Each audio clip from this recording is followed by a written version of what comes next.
What's up, everyone? Welcome back to the Model Car Culture Podcast, episode 279. Tonight's episode is a little different. This marks the beginning of our monthly podcast once a month, and I'm joined with my co-hosts, George, Dennis, and Armando. What's up, guys? I'm going to go ahead and bring the guys in right now to the stage. How's everybody doing? What's up? What's up? Doing good, man. Hey. How's everybody doing? Cheers.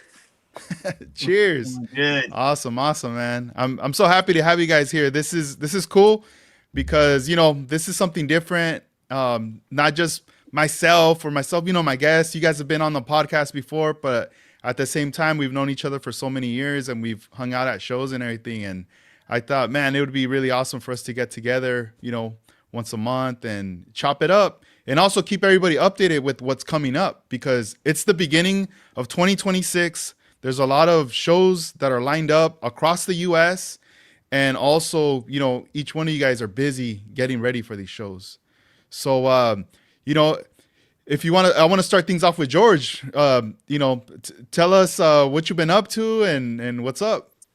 Yeah, so pretty much, holidays are holidays, time for family on Christmas and Thanksgiving. So, I pretty much told my guys in my club, hey, man, just enjoy the holidays. I know we got a lot going on this year coming, but enjoy your holidays. And then right when January starts, after the new year, we start, getting on our grind and get ready. So I've been pretty much in the backseat. I haven't been working much on the bench, just a little bit, but basically just...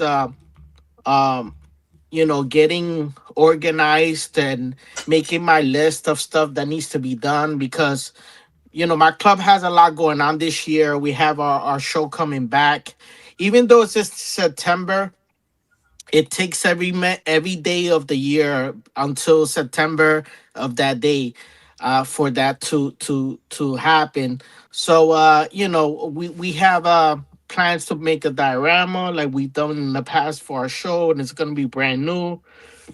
And so basically been trying to just start making my calls and getting everybody aligned and having our meetings so we can everybody could be in the same page. But it starts off this year with over at the East Coast here. It starts off with Ricky's Model Cars and Coffee, which that's in March. So we'll talk more about the shows later. But yeah, that kicks off for us, and that's our club member. That's actually another show of ours. So if you think about it, that's 2 shows for us this year. So, and then we work the NNL East, so it's 3 shows. So it's a busy time for us, but it's gonna be all worth it at the end. So nice. What's up with you, Armando? Well, Happy New Year to everybody. Happy New Year. Happy New Year. I can see that 2026 has a lot of stuff coming for all of us, especially car model builders. That I think everybody's putting their two cents, and it's I can see it. I can see it on the internet. I can see it with you, Edgar, doing a great job on the podcast and all the content that you're doing it for your channel. And I know you're on speed, like really, really, really good. So that's keeping everybody, working and doing homework at home and stuff, doing car models. But yeah, I've been busy for these 2 presentations that I getting involved. One of them is the one in Ventura that is going to be done by Frankie the Greaser and Big Dave, and they're throwing this show that is going to have a team of mini trucks. There's going to be Hot Wheels, there's going to be car models, and there's going to be RC cars. So I'm getting involved in the RC cars because of the community that I handle for all these RC guys out there. And they're giving me the opportunity to help them out and bring all these guys to that show. And that way everybody can see the different scales of car enthusiasts on that show. So I'm excited about that one. That one is being sponsored by Tropical Glitz on my area, but it's going to be great for Hot Wheels and it's going to be great for car models and for RC cars. So I'm going to do my best to trying to um, put it out there, do videos and let people know what's going to happen. It's on April 25th, 2026. So it's only 50 minutes from my house. So why not do it? And mini trucks, get your trucks ready. I'm getting like at least 3, 4 mini trucks for that show. Car models though, and then take care of the RC cars. That's one of them. The other one is the so-called Open that is coming on May 3rd by Arlasky that he's throwing in the San Fernando Valley. So that one, it's been great, those shows, because he allowed me to do some presentations. I have done the San Fernando Mission and I have done the Pink Motel presentation. And we all did a presentation for the Corvairs last year. So now this year we're planning to do Volkswagens.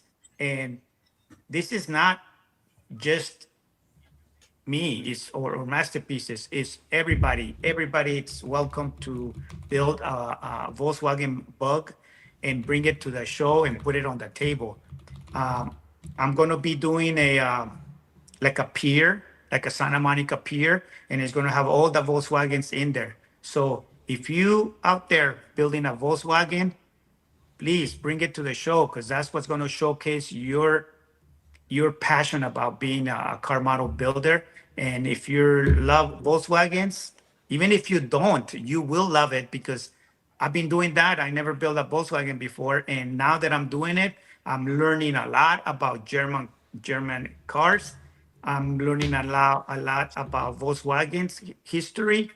And it's so much fun. I mean, this is not lowrider related, it's Islam like a lowrider, but it's different. I'm doing 5 Volkswagen, so one of them is going to be import. The other one is going to be, of course, 80s Volkswagen. Uh, but there will be one lowrider Volkswagen, and which I will show you in a few minutes. But I'm excited because I can't just build one Volkswagen. I have to do. I started with one, then two, then three. Now I got 5. So it's an addiction, like I always say, because Hmm. it's a lot of things you can do on a Volkswagen. There's a Oh lot yeah. of things, and I think the most exciting part is that I'm getting involved with so many people from all over that they're in the same page I am. They want to get involved. They want to start doing a Volkswagen for the presentation. Whether they're going to come to the show, they're going to ship the piece, or have somebody else bring it. But there's going to be so many people involved, and that collaboration is what I always tell everybody. If you don't collaborate, you're not going to make noise. Collaboration is the key word for us to make something nice out there, to make more noise, to make people really get it motivated so they can do their stuff to it. And I know there's a lot of people out there that they think the same way, I think. So there's people from Dubai. There's people from UK, from Hawaii, from Australia, from New Jersey, from Florida, from I can go on and on and on. And these guys are like thinking, man, they can't wait May 3rd.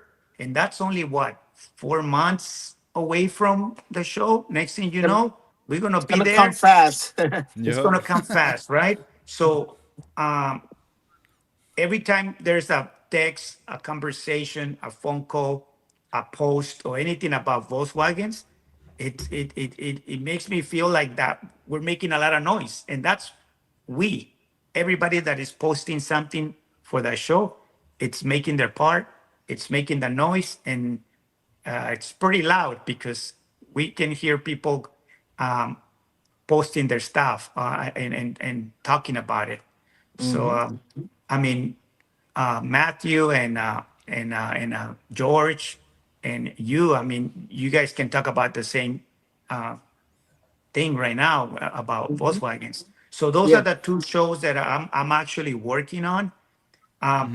There's a lot of projects, not just that. There's the mini trucks that I'm doing. There's the Volkswagens, and there's RC stuff.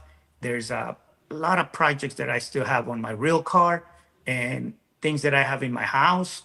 So I have to somehow juggle the time and try to make things happen. I always find the time for car models at the end. And I'm trying to answer everybody's questions about if they where can they find parts, or I even ask questions like, "Hey, where can I get this? Where can I get that?" And everybody is very cooperated about this whole show. No one is doing anything, you know, like they don't want to do it or whatever. It's everybody putting their the pieces in there.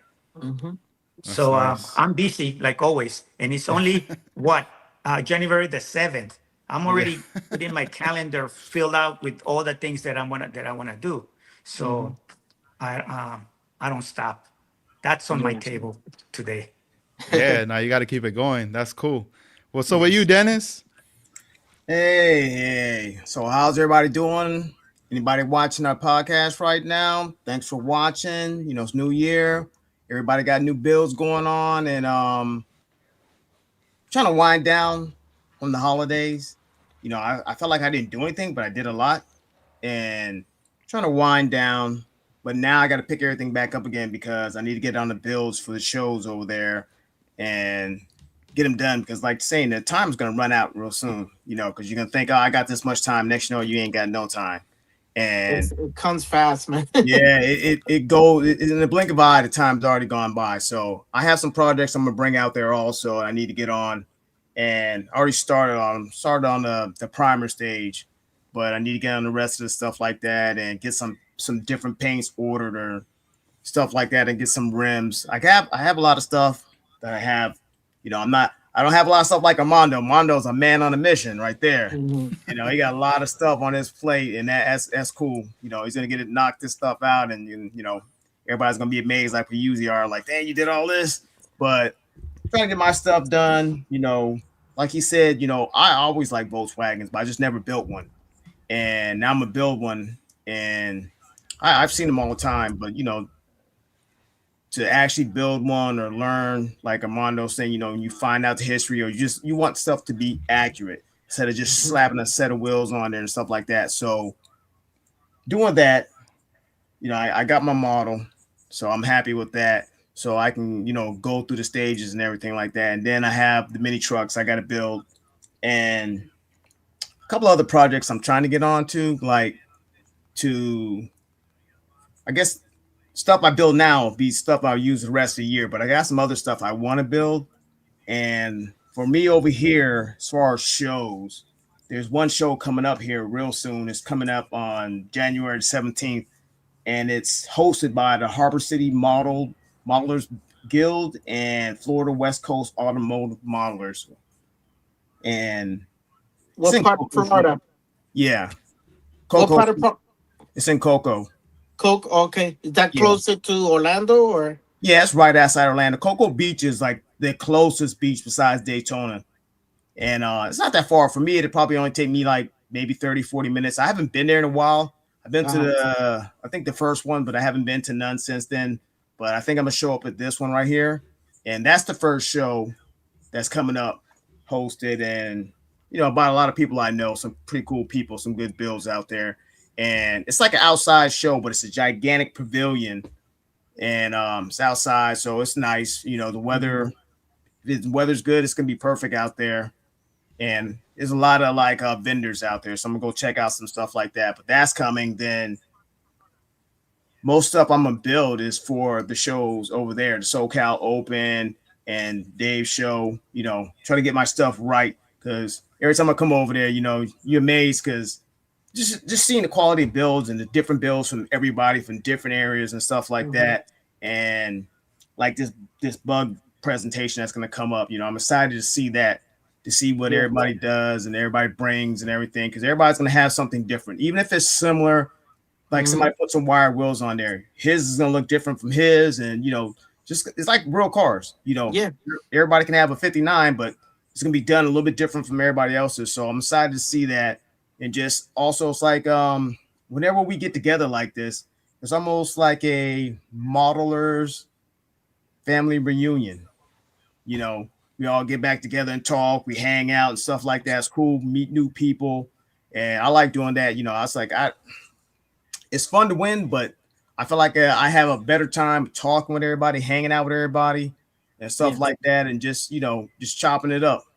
So those are things I got right now. Like I said, I got some other stuff in the works I want to get on, but, you know, regular life takes a toll on anything you want to do, because you can set up times and all that, but doesn't mean you're going to stick to them. But like, I'm really going to get these models out, and, you know, only problem I have, like I have the color for my bug, but as far as the other projects, you know, I keep changing my mind. Oh, I want to do this color, and you know, I got to stick to the color and get on them, you know, get on it. But that's what I've been up to. Yeah. Nice. And before we jump into it, I'm gonna give out some shout outs to everyone that's in the chat. We got a lot of homies that are in here. Stephen Kessel, Chad Truss, Jarvis Malone, Slowly Models, Eduardo. We also got John Pohl, Juana Mesqua, and David Guerrero. What's up, man? Damn, it's been a minute. The Buds Talk Show. Let's see, who else? Kevin Smith. What's up, man? Model Car 1589, Styrene Sleds. Yeah, all the way in Ventura. What's up? Nice. And Ad Rock, Carnut 6885. Right there. And then also, guys, wanted to let you guys know, if you have another, you know, device with the volume, you probably have to turn it down, because I could hear a little bit of like echo feedback, just in case. On our end? Yeah, on your guys' end. I muted mine. Okay. What about you guys? It might have been me, but I turned mine off. Okay, cool. No worries. All just right, mute it. sure. Just mute it. Yeah, you're good. All right, so all right, guys. So before we started the show, you guys were talking about bug talk. And I was like, oh man. And you know, Armando, you know, like last year when he did the Corvairs, I never was paying attention to Corvairs, right? I was always like, Corvair. Like I would see the kit at the store, but I never like bought it, you know?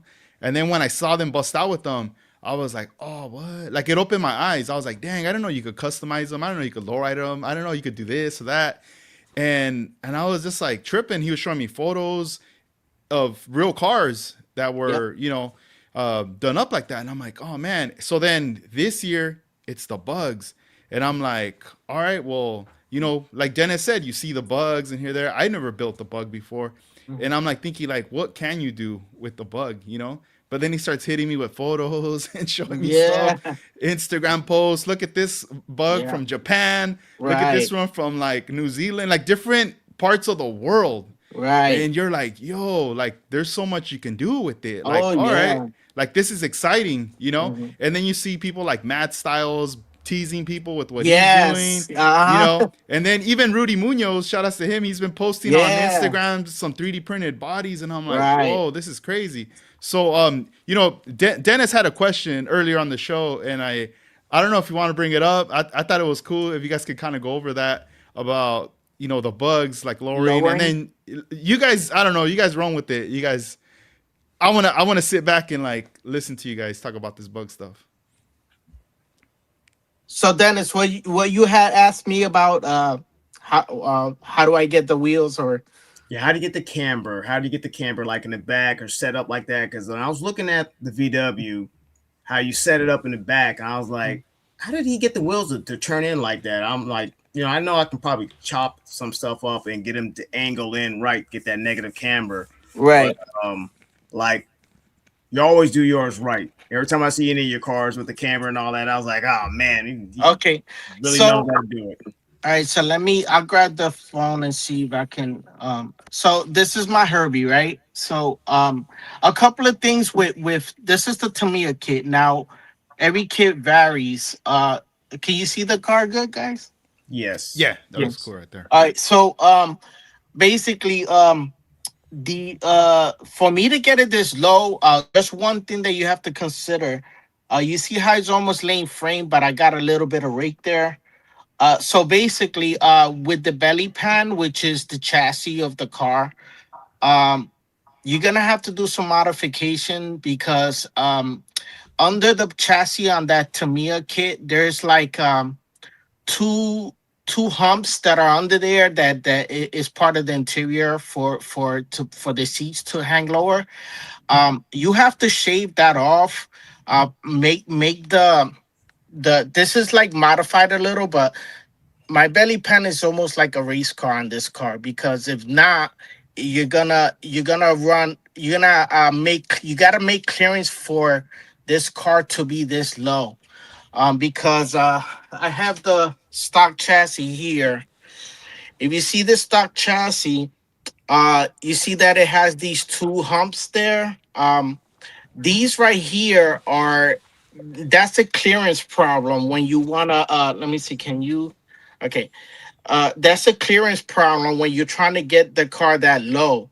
So just example, uh, what I did to uh, to rectify that. This belly pan obviously needs more work, but let me see if you can it focus. Start.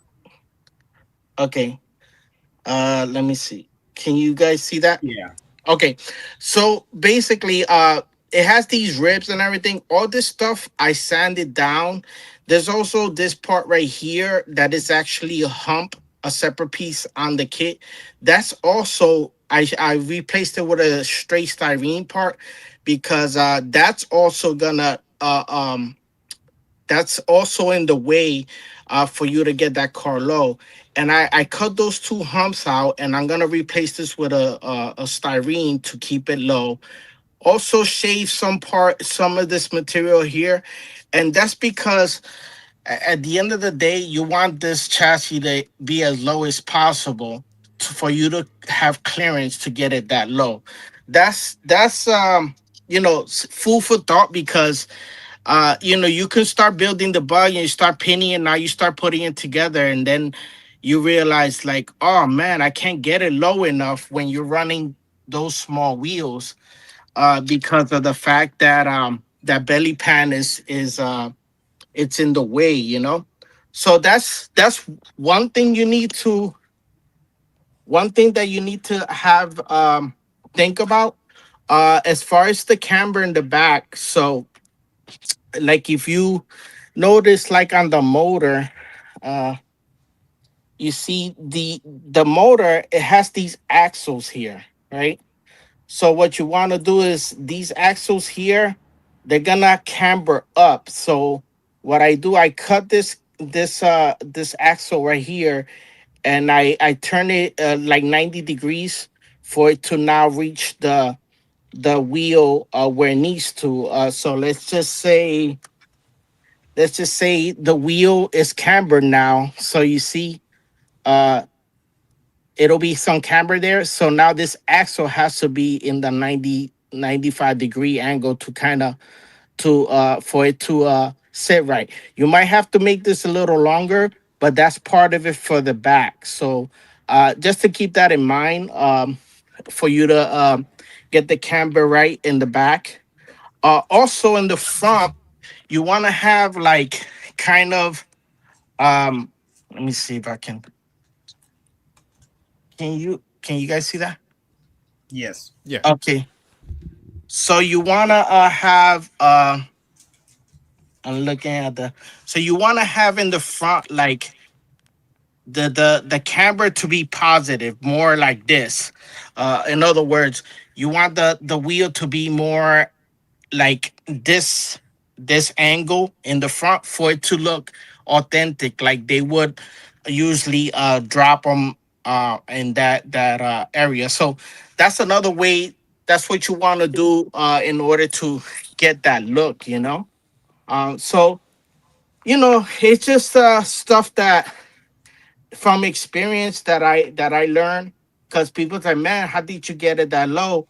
And I learned with trial and error. I did the chassis, and then I realized afterwards, like, oh man, wait, this belly pan is not gonna let me get the car lower. So those are things that I recommend people start, guys, start uh making sure you do your mock-ups before you paint the body, because you don't want to be dealing with that once you have a nice painted body. You want to deal with it when the car is still in raw styrene before primer, and get your stance right, your suspension right. Then that way, once everything's painted, it'll sit like you need it to. So I hope that answers the question, Dennis. Yeah, it answers a question that also probably helps out a lot of other people who want to know that also. Also, Mhm. like Edgar, I bought that Zoom on kit from you that does the camber, the wheels, and all that. Oh yeah, with it, they were selling. It's like two like pieces of plastic, right? Yeah, I bought That that from you to do that too. yeah. I So, have got you that. used it yet or not yet? Not yet. I was gonna Okay, use it on okay. this car. All right. Yeah, use it on there. But like, yeah, George answered a lot of questions, and also when he Yeah. was talking about the front of the car, how you want to have the positive camber, it's just like on a lowrider when you extend the front A arms because the Exactly. wheels sit Exactly. out. So when you lock it up, Mhm. they go back straight, and they won't be Exactly. Yeah. butterflying like inwards, like they'll have that negative camber. So it's like the same thing. Right. Right. So I mean, I just like, you want accuracy when you like when you pull that off, and it's more accurate.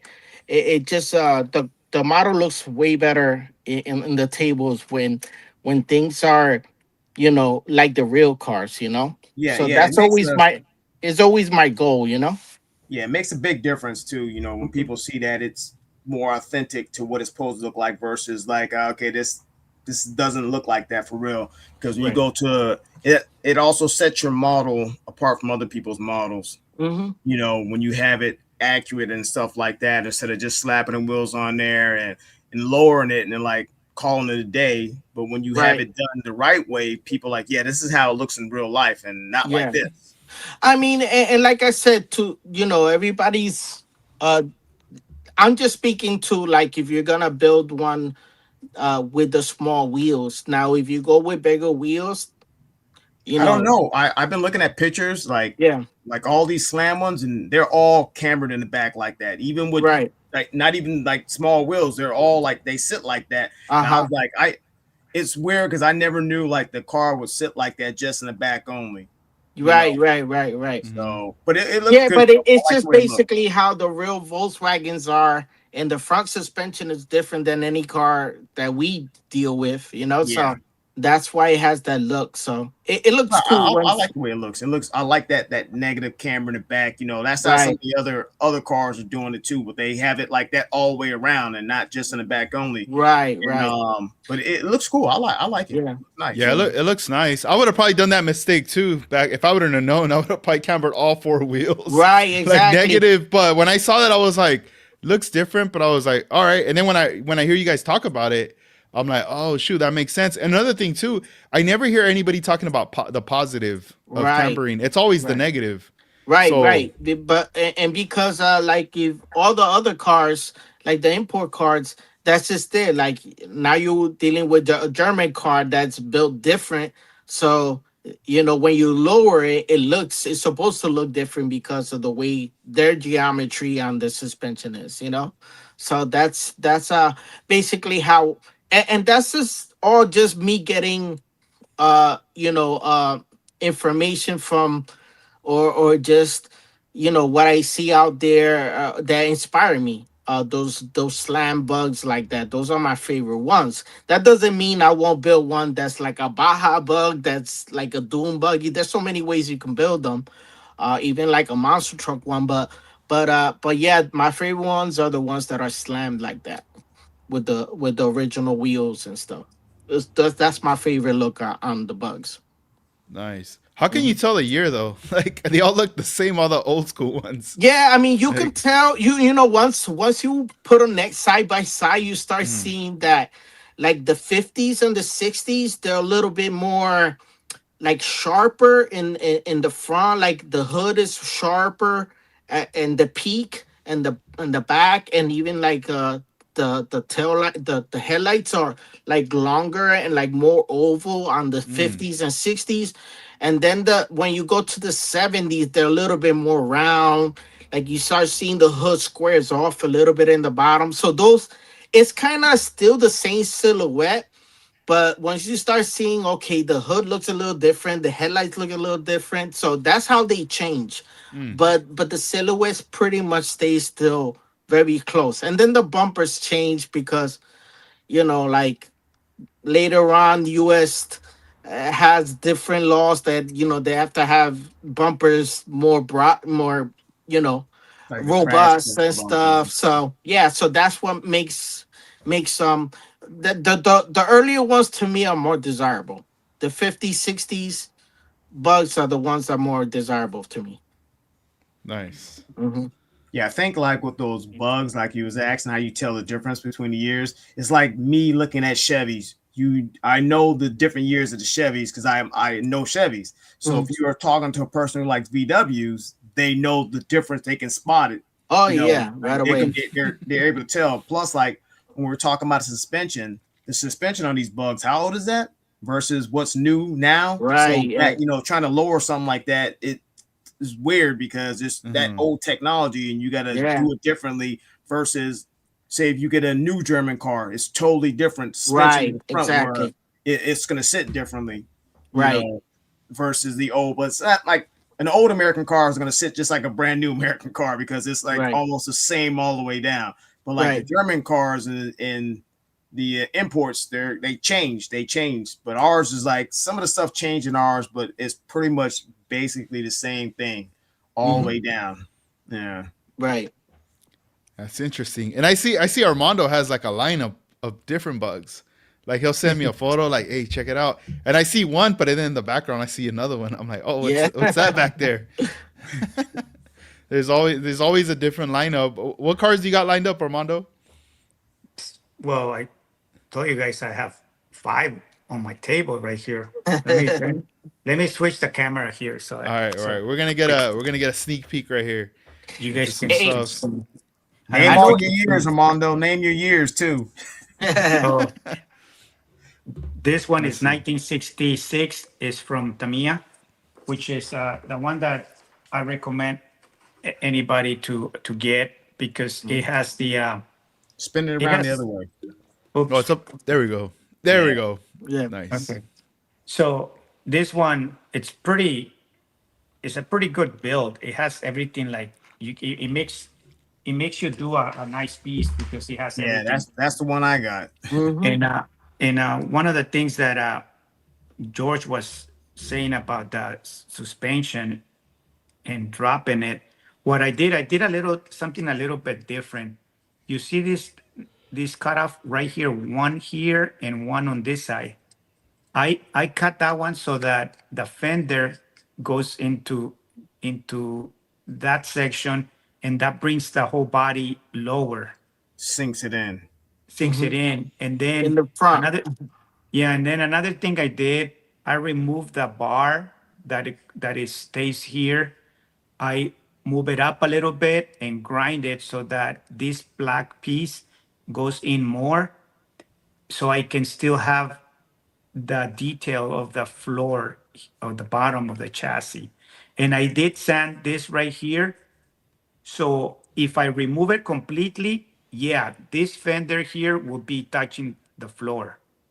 Hmm. But because I didn't remove it, it's gonna be one little, like a 1 millimeter higher in the back, just a hair. But it kind of gives the look that George was The, saying about the having a rake. camber. Hmm. Yeah. So this is the 66 Tamiya.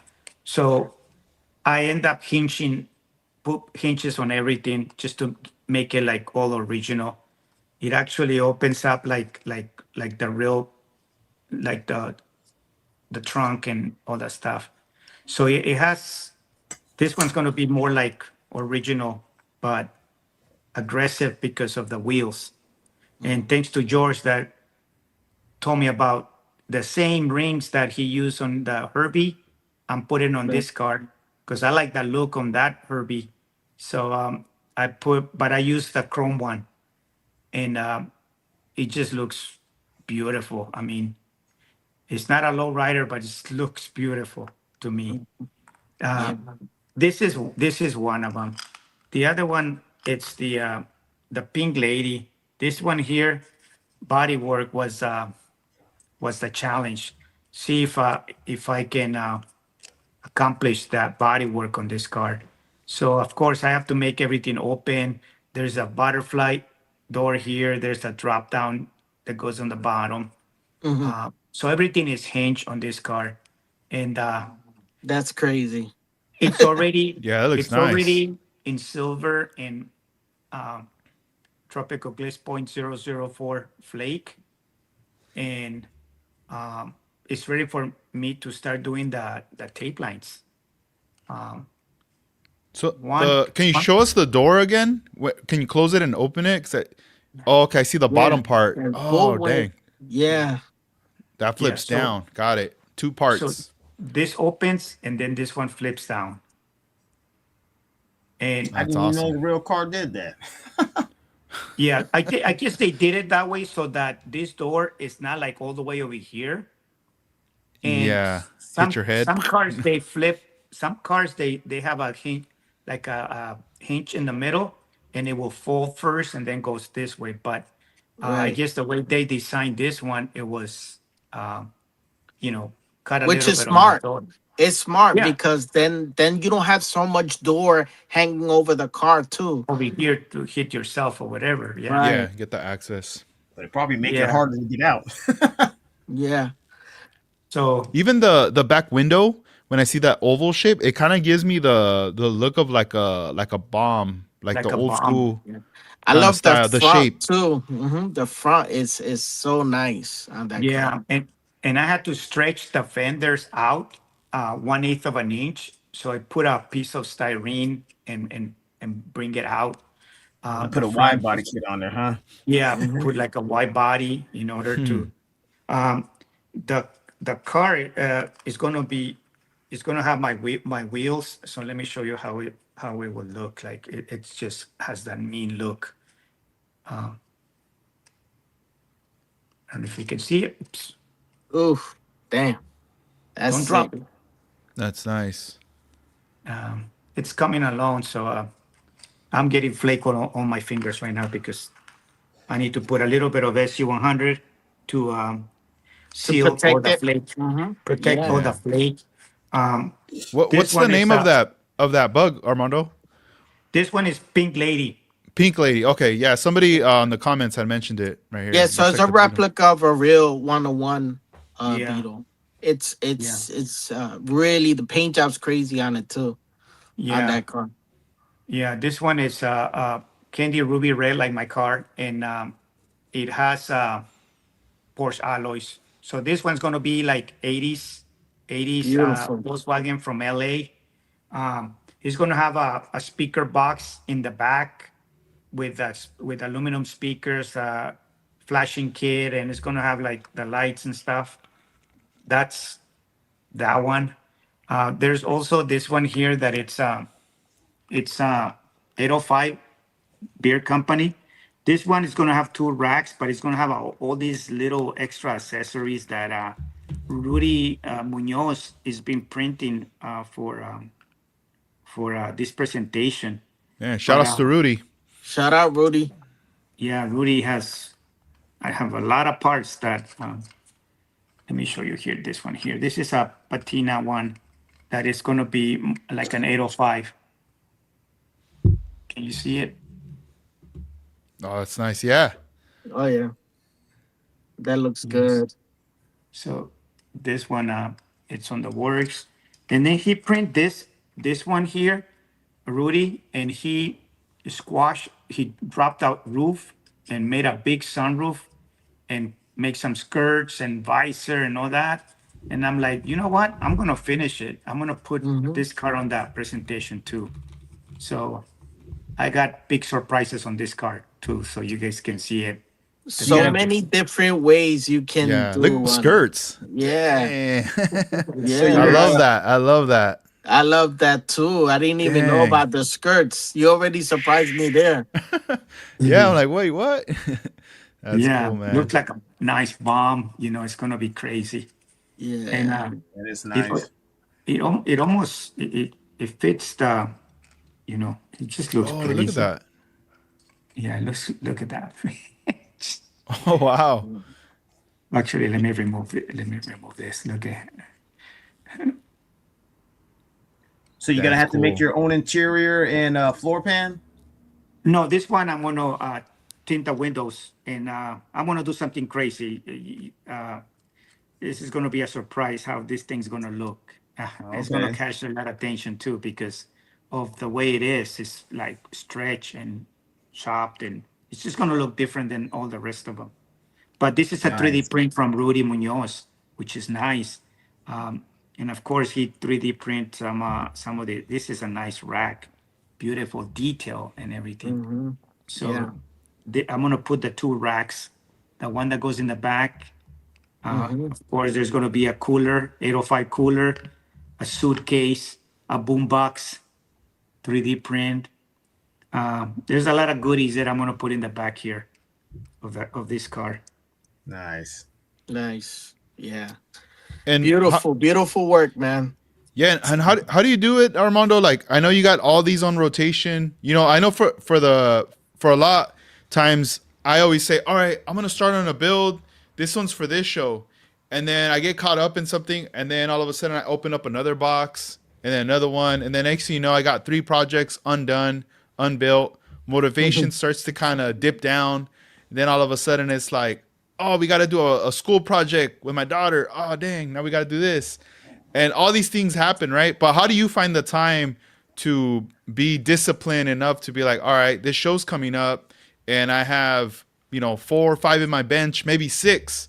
How do you dedicate every day or each week? Like, I got to, work on this one. Good question. I think this goes to everybody. How many times you tell yourself like, "Oh, I don't have time. I have kids, and I don't have time. I have to work." But you have to find the time, and you have to find the time. You can't just you know say, "Oh, I'll do it tomorrow." No, you spend at least 5 minutes, do something, so that tomorrow at least you can say, "I spent 5 minutes doing this or doing that." I didn't do all these parts in one day. I did it through. I started like what 6 months ago. So now it shows all the time that I put in. But yeah, Dedication. I got a lot of things to do at home. I got a lot of things to do. Even though I'm retired, I'm still doing other stuff that I need to do, and those are my priority. Car models is not my priority. Car models is my hobby time. Is what I love to do, but I always find the time. It's like people that like sports, they'll Mm-hmm. find the time to go and see the game that they wanted to see it, whether they're eating, they're going to a restaurant, they're on the phone, but they find the time. People that like to go drink, they want a beer, they're going to find the time to go and have that beer because that's what they Mm-hmm. want, right? They can make Uh, time for that all the time. Mm-hmm. all the time. Yes. So the excuses always exist. The excuses is the easy, the Easy way shortcut, out. the easy way Yeah. out, the shortcut Mm-hmm. for laziness, for like Mm-hmm. you don't have time. Come on, you have to find the time to do Yeah. it. So even when I was working, I will find time. It's 10 o'clock and I gotta get up early in the morning. But you know what? I'm gonna spend an extra hour and I'm gonna do that. And to be honest, let's say you spend that extra hour and you didn't sleep that extra hour, but when you go to sleep, you're gonna sleep more happy because you did something and your time sleeping is a lot happier, more rest. You're not thinking like how many times you go to bed and you start thinking, oh, I can't go to sleep, I can't go to sleep, and well, you could have start doing a model and you will fall asleep right away. Yeah, and then you get excited about working on it the next day because you already did something the night before. Like, oh man, like once these bills start taking shape is when you get really excited, and you do get motivated, to keep going and starting, keep working on them, and I have to do better time management as well as I have to find the time now. I feel the pressure. I feel the, like, not so much as it will the last month, but I feel like now I can't play, because uh like uh like whoever's building a bug for this, trust me, just like, I will give you an example. Last year with the Corvairs, you wanna, if you start a Corvair, you wanna finish it for the show, because once that presentation's in the table, you'll be like, man, I wish I finished mine, because you want to be part of that, and I'm super motivated to get these bugs done. And trust me, anybody who's working on them, when that show comes and you start seeing all those bugs, and you be like, man, I should have spent more time. I should have not wasted time and get these done, because you're gonna want to have yours on there. Just like from experience, when I finished my Corvair. Granted, I had to still finish it in Armando's house the night before, but it was so rewarding to have it on the tables, and then people excited and telling me they love how it came out. So that's just motivation for people who started one or plan to build one. Trust me, once you have it on that presentation, you're gonna be super super satisfied that you got it done. So Dang, I know that feeling because I remember with the Corvairs when I hmm saw them all laid out, I was like, dang, mine's not even there. hmm I didn't even finish mine, right, and I right, know that feeling. You're like, oh man, like you feel like kind of bad, yeah, but then you also get inspired and motivated, and you go, yeah. all right, Yeah, so next time. that should motivate you now this year. Like, man, I do want to at least finish one bug for this. Now that know you got that experience, like, you know what, man, I didn't finish that Corvette, and I wish it was on the table. Now, at least this year, that should motivate you to at least get it done. Yeah, let me see. I think we lost Armando, but I'll get him back right now. I Okay. get him on the link. But yeah, man, it's a trip because Armando keeps hitting me up. He's like, "Hey, have you got your bug yet? Have you got it yet?" And I'm like, "Nah, not yet." And then I ordered mine, and so I'm waiting for it. So it's one of those things like once I get it in, it's like, all right, I gotta start working on it because it's not that far the Yeah, time, it's gonna come Um, fast. Yeah. yeah, and especially when you want to add all these details and all these like different things and whatnot. But I think my thing is gonna be more focused like on the stance, the static look, and the paint. That's Yeah, gonna be yeah, more the yeah. the route for Yeah, something like that. and just having it done, even if it's a curbside. I mean, trust me, it doesn't have all of them. Those don't have to have all those details. Trust me. Hmm. But if it's finished, I mean, I build curbsides all the time, and they get as much love as a fully detailed model. So Yeah, even if you get to the point where, like, man, I can't get the details done and the engine or whatever, you know what? Close the trunk, close the hood, and make it a slammer, and concentrate on the outside, making it look good. And trust me, you'll be happy that you did that. yeah. I saw a video on YouTube with Paul over at Left Coast Model Car Builds. In Hmm. one of his YouTube videos, he was talking about slammers and flat bottoms. And I never heard the term flat bottoms before. I would always hear people say slammers, or whatever, right? But in that video, he was just kind of, talking about that, like, what do you prefer? What do you like? What are you into? And it was a really nice video to watch, because it was like very educational, Okay. and some of the flat bottoms, how he showed them, like the way they were, even that, I looked at it like, man, even that for sure is like a design. It's not just, random, like slapping a tube under styrene Yeah, and we're good to go. explain to what did you learn from what is it with the flat bottoms? Yeah, so it pretty much, the way it looked is like, just if you got like a flat piece of styrene, like let's say evergreen, and then you pretty much cut out another type of like a square tubing, but the square one, and you Yeah. set it up, and then you could run your axles in through there to your wheels. So this way it just fits like really well tucked under the car, and you could just sit it there as a curbside. But I never had heard that term, flat Right. bottoms. That's my 'cause- first one too. because for the most part, you could tell someone like, oh, what do you like that build? Is it a curbside? Like usually curbside and slammers are the two words you'll Yeah. hear the most, especially at a model car show. I feel like the word curbside is like the more proper word that's used a lot throughout categories. But when I heard that term, I was like, oh, cool. Like that was something new. I never had heard that before. And yeah, it's just like, whatever, like you said, like whatever you want to do, you don't want to throw in all this detail or anything, then just close this and that. Because I remember running into that with my my Civic, the EF9 build.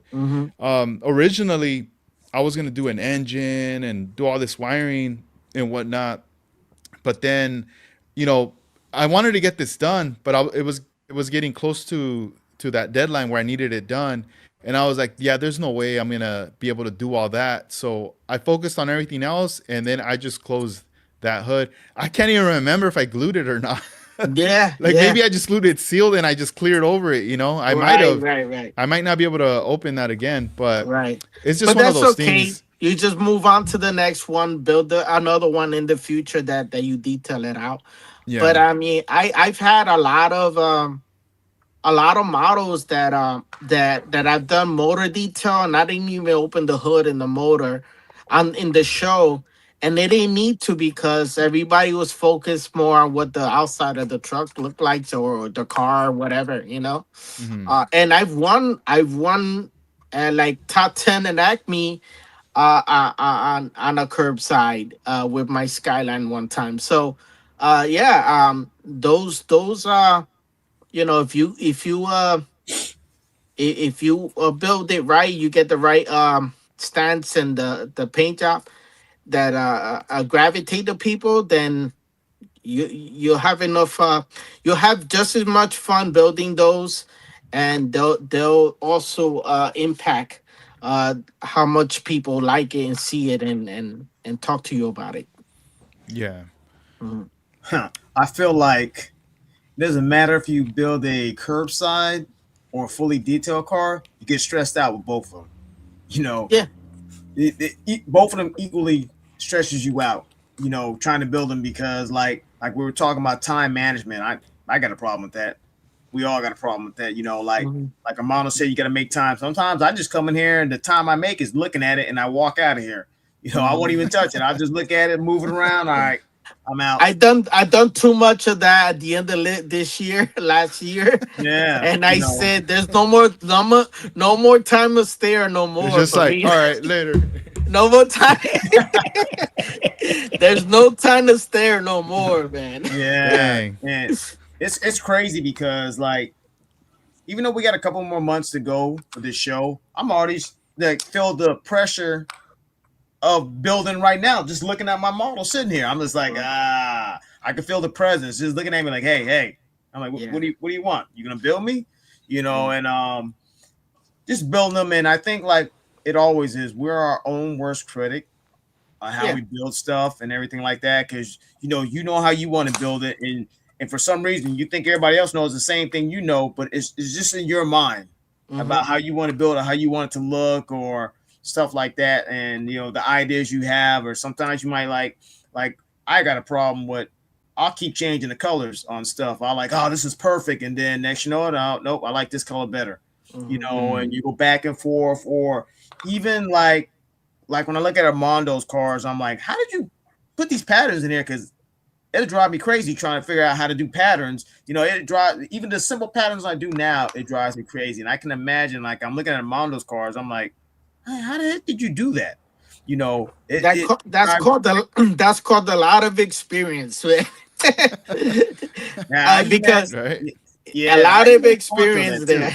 Yeah, I asked to that too about people, how do you do this? People, come over here, I'll let you know. And I whisper on their ears like, very well. Yeah. So that's the thing. Like sometimes it sets me back because I keep on trying to figure out how I want to paint this car or do it, or like even for the mini truck thing, we all know what the mini trucks look like, or even from the eras back then and all that. So, trying to get that right when you look at what you're going to build and how you want to do it and all that stuff. And then it just gets down to executing it and putting that paint on right. And then I feel like almost once the paint's done, that's one of the biggest things. And then the last thing is assembly, because sometimes you're like, everything's going right, and then you get that glue spot on something, and you're like, it just feel like you ruined the whole model. Yeah, but I mean, you can't let that stop you, man. Just move on.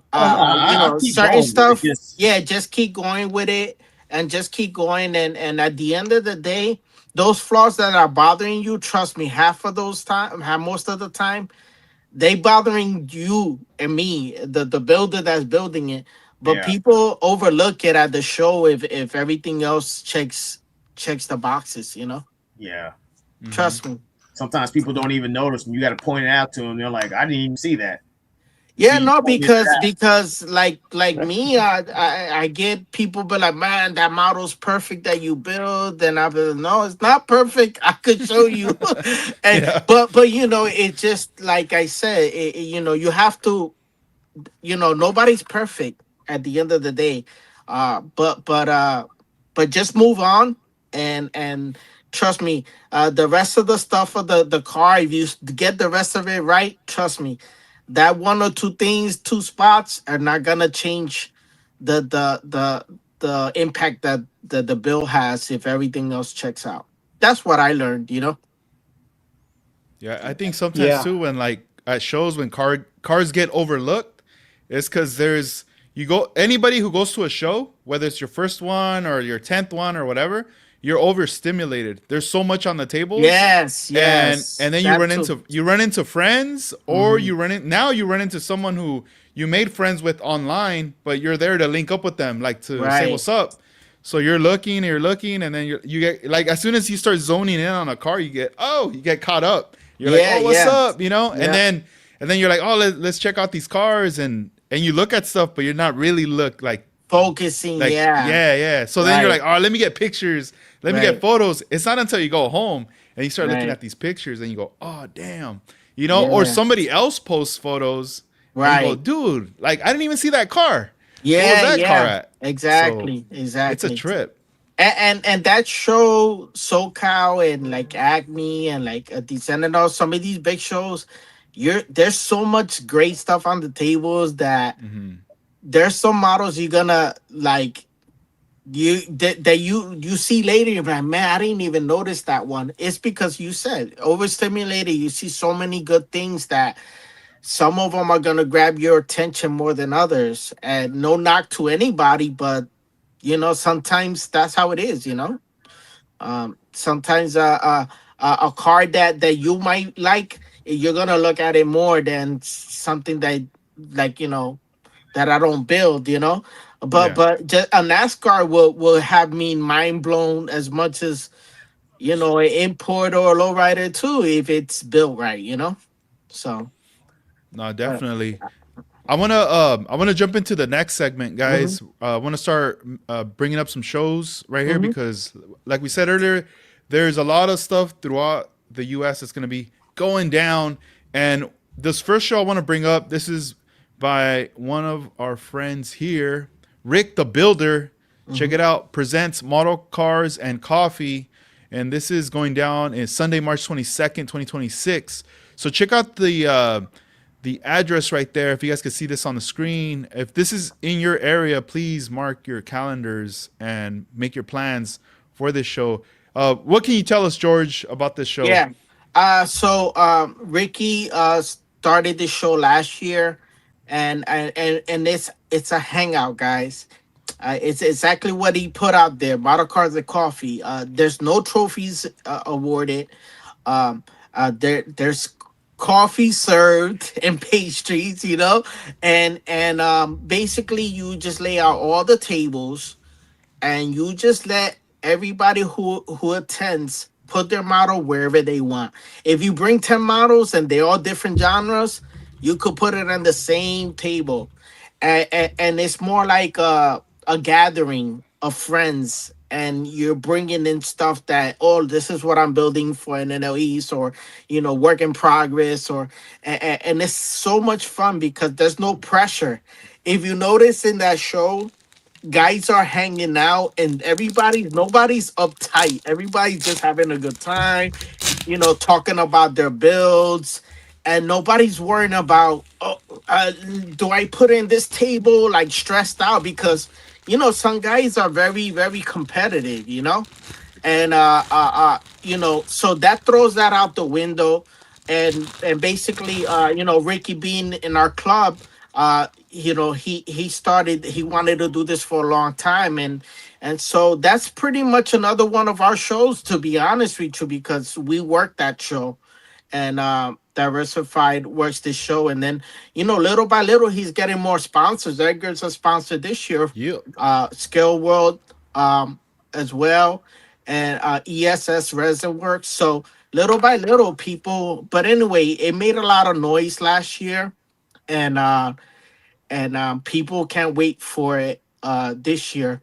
And like I said, it kicks off the year for us over here. As far as Pennsylvania, Jersey, New York area. So guys are looking forward to it because usually the first show, people can't wait to go to that one. But this one's such a cool hangout. And there's raffles, there's door prizes like some shows, and we have a good time. But like I said, no pressure. Everybody just putting their models on the table. There's vendors. So at the end of the day, it's still like a show, but it's more like a hangout. So yeah, I'm looking forward to being there. Guys, you will not regret going to this show.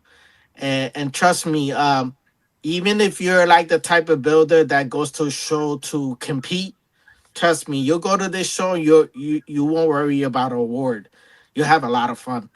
So yeah, looking forward to that, and hopefully, we spread the word, and people can come and check it out for the first time. That's cool, man. Mhm. Yeah. How far is the drive for you to this show from New Jersey? Right. So like I always tell my club guys, we're about 10 guys. We're not that many, but we're all spread out, different parts. So for me, it's a 2-hour drive to that show. But it's half an hour for Ricky. It's like another 25 minutes for somebody else. Somebody's closer to that. Some of us is 5-hour drive. So basically, it's far from me, but I already did it where last year I just stayed at a hotel the night before, and then the next morning just drove to the show, 10 minutes away or whatever. So for me it's 2-hour drive, but it doesn't matter. Like I go the night before, so that's basically, for me it's 2 hours because Pennsylvania is big. This is in Pennsylvania. That's a big state. Mhm. So even from Pennsylvania, people can still drive 3 hours to it in Pennsylvania. So that's how it is. That's dope, man. No, that sounds like a lot of fun because this is like the way I look at it is like East Coast. I'm visualizing like it's like March, kick things off, and then Right. April, it's like NNL East for you Right, guys exactly. as Yeah. well. Mhm. Man, that's dope. That's pretty Yeah. cool. So it's a kickoff for us over here, and we look forward to it. And the reception that he got last year was phenomenal. So he actually got a bigger room. It's still in the same property, but a Hmm. bigger room. So it should be a lot nicer this year, bigger than last year. So Oh, that's cool. that's that show. Yeah, so this is one of the shows, guys. If you guys are close to this area, you guys want to check this out. You could always screenshot this, but we'll be sharing these flyers also on our social media pages. And this is from our friends out here in the East Coast. They're gonna be handling this show right there. And I'm gonna pull up the next show that is gonna, I would say, kick things off for us out here in the West Coast. This will be a show that's gonna be taking place out in April 25th. This is the Left Coast Scale Classic at the Ventura County Fairgrounds, taking place 9 a.m. to 3 p.m. So model car display and hobby swap meet as well. So we're gonna have, this is gonna be more geared competition. Everything from scale model cars, RC cars, and also diecast 164 scale cars as well. So they're pretty much going to be having all three different sized cars under one roof. And so I know for a lot of us, we stick to one thing or we stick to all three. Everyone kind of dabbles into every little thing. So if you're that person that's like, man, I do all three, it'd be pretty dope if you bring all your stuff. Oh yeah, 100%. Yeah, Yeah, that'll be pretty nice. And that's then gonna be interesting, that show, because of the way it's set up that way. So you're gonna even meet up new guys that you don't know from Correct. that gonna see the models for the first time versus just Hot Wheel guys that are gonna be blown away, Mhm. even with the RC stuff. So it's cool because it's very interesting. Hopefully next year he doesn't do it on the NNLE state, because I plan to go next year. Hopefully, if it's not on the same date. So Yeah. that's the only thing that's stopping me from going. But you guys have fun, and I'll be sending at least one mini truck to Armando for that, for me. So Yeah. Yeah, at So least I could support that way, I guess. yeah. yeah, and it's a show that you can showcase your stuff, whether it's a Hot Wheel, car model, or RC car. So it's like an NNL. There's no competition about first place, second place, and third place. No, Oh, so this is non-competition. All right, my bad. I said competition. non-competition, but they will recognize few people, and they have that going. They're gonna do that on whatever they want to do. But I think it's gonna be nice. I don't know if three recognitions or five recognitions per category, like for Hot Wheels or for car RC. models or for other stuff. But it's different because like an NNL, you go there to showcase your stuff. So put the best that you have in there, put a nice display, let people see what you capable of doing, and put it out there. So even Hot Wheel guys are gonna see what RC guys are doing, or vice versa. Where they're gonna turn around and they're gonna see some stuff in different scale. So, and it's not a place where you can bring a chair and sit down and you're just gonna kick it. No, this is all showcase. So you're gonna be walking around anyways all day, Yeah. talking to people, interviews, whatever you want to do. And if you want to sit down, there's outside vendors that they're going to be, or stuff like that, where you can, tables where you can sit down and rest if you're tired of walking. Yeah. The cool thing too is I know we're all supposed to be getting together the night before this show. So I know we're it's in Ventura County. It's close to Main Street, the city, but there's a bunch of stuff like near there, right? So Obviously, as we get closer, we'll have more details as to where we're gonna hang out, what's gonna go down, because we do have friends coming over from out of town and stuff. So it's gonna be great to be able to like kick it, hang out, and then the next day, be at the show as well. So it's definitely gonna be a busy weekend right there, and it's just interesting because it's like the mini truck theme, and then like the next week is like bugs, right? So that's gonna be really cool, like to see. But like how Armando said, to showcase stuff, like even if builds that you've already finished from last year, bring them out to this new show. If maybe you have a model that you have it in the primer stages, and maybe you want to showcase some type of modification that you did to it, also that you want to kind of show underneath before you lay down the paint. That might be interesting too, to see some work in progress style builds right there.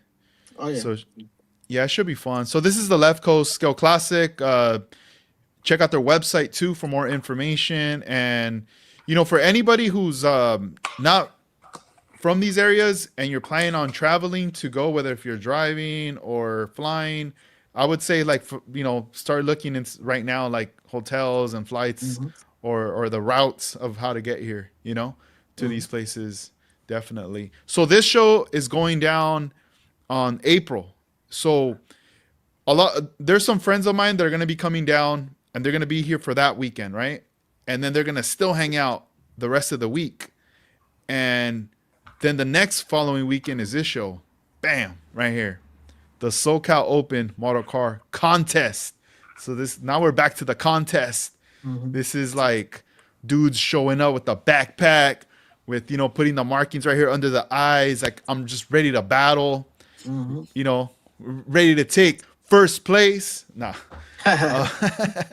But yeah, so this is the one where Armando Flores is going to be doing his presentation, the Southern California Bugs presentation, and Sunday, May 3rd, 2026. George and Dennis, are you guys going to be coming out to any of these shows in the West Coast? Yeah, I am. But go ahead, Dennis. You go first. Oh, I'm gonna come out for both of them. So you're staying the week? Yes. Nice, nice. Yeah. I'm Awesome, gonna sleep man. on the beach. I'm gonna get a sleeping bag. I'm just gonna sleep on the beach with my stuff. Armando said I can stay on his front porch or something, so I might go out there. Just chill out there. But yeah, I'm gonna be out there all week. Yeah. There's the pool. Originally, that was there's a pool in the back. He's actually taking a shower back there. Nice. Yeah, originally that was my plan too, but unfortunately, it just ends up being our NNL East, which I'm gonna be working that show, and that show we're gonna be doing our own presentation to promote our show for September. So, but no, I'm definitely gonna. I'm not gonna go to the left coast, but I'll be. The plan is to be at SoCal. I was actually looking at the flights today, so yeah, that's the plan. The plan is to be, God willing, everything's. I already set my vacation to be off on that weekend, so the plan is to be over there. So That's cool. I have a question right here, and I think this one might be directed more to Armando. So we got Zachary. He says, "Yo, I can't make it to SoCal Open, but we'll be at Ventura. Who can take my VW to SoCal Open for me to display?" Oh, Armando could answer that. I'll take it. Yeah, there you go. There you go, Zachary. So most likely, if that's the case, we'll see you at the show on a week before on Saturday. If it breaks, I'll keep it. Hey, dude, broke. You gotta do like a meet and greet at the show, because you be like, hey, can you take my bug? Or you see a screen name, but you go to the show, you don't know who that person is. Who are you? I'm Zach. Oh. Oh, yeah. The nice thing about bringing back the Corvairs again is that people have sent Armando Corvairs that he all the way from Australia. Shout out to Slowly Models, so Armando takes pride in bringing people's if they bring them a model that they can go, Armando has no problem, unveiling it for them. So That's dope. Yes, the best thing is have their name in that presentation and the car model as part of the whole history done by everybody that participate. Um, and of course, if you don't participate, you're gonna be looking at pictures and you're gonna be like, man, I wish my car was there, you know. So yeah, exactly. I think just being part of the whole presentation is what makes it nice, you know. Right. And I think that the trophy, it's that being part of the presentation, not a Right. trophy that you're gonna get and put it on the wall or in a shoebox. Depends. Yeah. No, yeah, it Hey, is because I've seen photographs like from the past, right? Before, like, man, I've seen photos that Armando has shared to me from just presentations he's done with guys, and it's like 2015 going backwards, 2010 and so forth, right?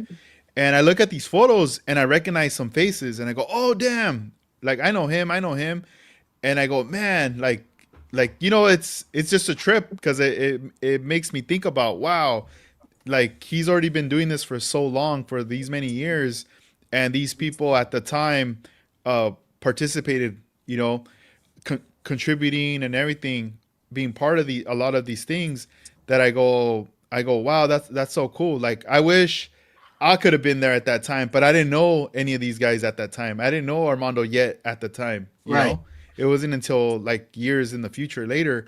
Uh, but even just model shows, when you flip through a magazine and you look at a model contest from some 5-10 years ago, and you see, and sometimes you recognize faces, or you recognize the The builds, names, the right? names, and you go, man, that's crazy. Like sometimes I trip out when I see Shane's name on magazines and Right. stuff from back then. Right. And I Right. go, Right. God dang, like, I met Shane this year, but Right. I didn't know he was like killing it already back in that Back time. then, yeah. So I'm Uh-huh. like, oh, all right. Right. I Right. trip out on that a lot. Yeah. So I have to mention, and I last time we talked about this show, I also mentioned it before, not to take away from anything else, the bugs, we're excited about the bug presentation, but that SoCal Open show, I recommend it, guys, to anyone. um there's a real car show in the parking lot going on at the same time. There's food vendors outside. um there's a lot going on. Too. There's great vendors, uh great giveaways, door prizes. There's monster builders that go there. A lot of good builders down to scale, MCBA, masterpieces. You get a lot of a lot of good clubs, a lot of good modelers to go to that show. Art Lasky does an amazing job with that show, and it's fair. Uh, the awards are nice. It's a good time, guys. It's a good time. I highly recommend it. It's a really good show.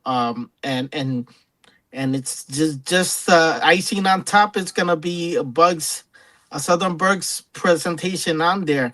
But all in all, the show is amazing. Arlasky, shout out to him. He does an amazing job.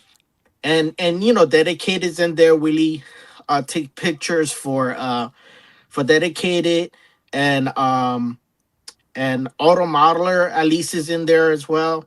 So yeah, it's a really good show, guys. So highly recommend it. And anybody who wants to send Armando a bug, Armando, but no, it's gonna be great. And I'm very looking forward to that one as well.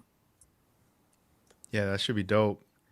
Any Dennis, are you doing anything else between the two shows? Because I know there's a lot in SoCal and you're always Mhm. everywhere. Yeah. I'm gonna go up and see the redwood trees Hmm. up there. I forgot where it was. I'm gonna go up there and see the trees, the big trees. That's what I'm gonna do. And then I gotta go to Frank and Sons while I'm out there, and always stop in Chinatown. when I'm out there. What I was going to say also was, I don't know if you remember, I've been to one of Armando's presentations before, and that's the first time I met you and the first time I met him. Do you remember that? Was it at the it wasn't the Cadillac Fest, right? Yeah, it was Cadillac Fest. Okay. Remember, Yeah, I remember. It was all that, and I was coming out there, and you're like, "Hey, he was doing the Cadillac presentation." I just happened to have a Cadillac, and I brought my Cadillac out there, and that's when I first met Armando, and that's when I first met you. Yeah, and first met a lot of people, like Javriz was there. Jerry's here. Yeah, and 3D Scales was there. That was when it was in the old Frankensons too. Yeah, it was the old building. Yeah, and it was like 500 degrees out there. It was so hot. Yeah, it was hot, dude. Yeah, and that was the first time I was out there. And the cool thing about it is, I don't know if you ever heard of a Day with Cali Boy. He's Cali Boy. Yes. Well, you know he was there, right? Yes, he was there too. Yeah, there's a video. I think he has like a video. YouTube video from that. Yeah, he was there filming, but I'm in the video with my Cadillac. Oh, nice. In his video, he's filming, talking to me with my Cadillac. Oh, Yo, send me that link. Send me that link later. I wanna check that out. All right, I'm gonna look it up. Yeah, but I remember I got on there, and it's funny because when you look at the little thumbnail, it's me with the car. Oh, nice. You know, that was the first time. Yeah, the first time I ever been out. Well, in one of Armando's presentations, because you asked me, hey, bring a Cadillac out here, and I was like, yeah, I got one. You know, that was back then in the spray can days. You know, on how I painted and all that. You know, I thought I was doing something. When I came out there, I was like, man, I want to put this thing back in the box. You know, everything else was nice, but you know. But it motivated you. It motivated you to step it up, right? Yeah, motivate. Yeah, but still, my painting skills like that weren't that good back then. I could paint good with spray cans, but you know, you're limited trying to do patterns with spray cans. You can do so much. You can get some stuff look good because, like my 58, like I did it with spray cans, and people thought I did it with airbrush. And I was like, no, I did that with spray cans. You know, and they're like, you're lying, or they thought it was decals. I was like, no, this is all spray can. But the Cadillac was a overly ambitious project that it looks all right, but I look at it now and I'm like, Hey, do not be ashamed of your older builds, man. Trust me. If I show you some of my builds, you'd be like, nah, George ain't built that. Yeah. You know, my early builds, you know, don't worry, you know, origins. But just trust the process and look, now you build some sick builds now. You know, like me and Edgar always talk about it, and you know, it reminds you of where you started at or where you come. Sometimes you might take 10 steps forward and 5 steps back because you could be way up here already, but you still can mess up like if you're a beginner.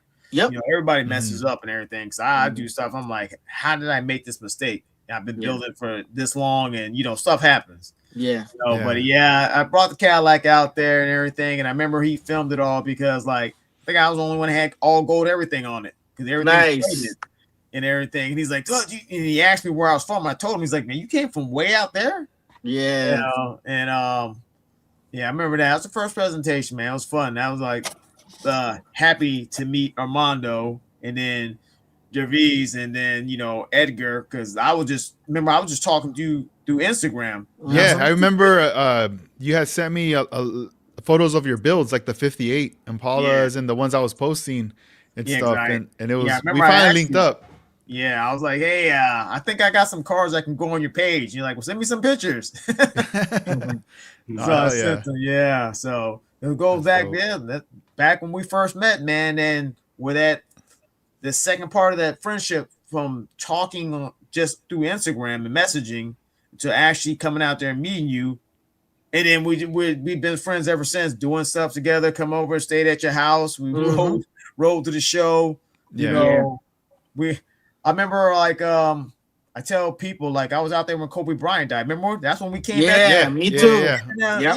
When we came back, all of us. That's when we all came back that day. You know, and so it's just crazy. You know, memorable times that we had and everything like that. And I remember you and George Armando went to the show on the next day. Me and Yeah. Edgar was like, The Roadster show. Oh yeah, the Roadster. Yeah, I Yeah. remember. Yeah, you guys went me and over you there. were too tired. We're like, nah. Yeah. Then that's when you was asking me, hey man, Kobe Bryant died. I said, nah, that's not real, because everybody's like, so and so died, so and so died. It's Yeah, always yeah. fake.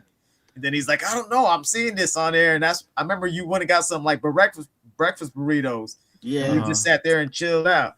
Yeah. Yeah. Damn. Yeah, Yeah. I remember that's that what back happens then. with young people.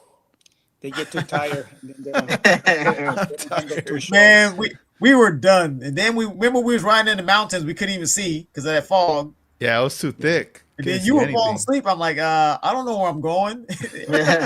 Yeah, I was so tired, man. I was jacked up.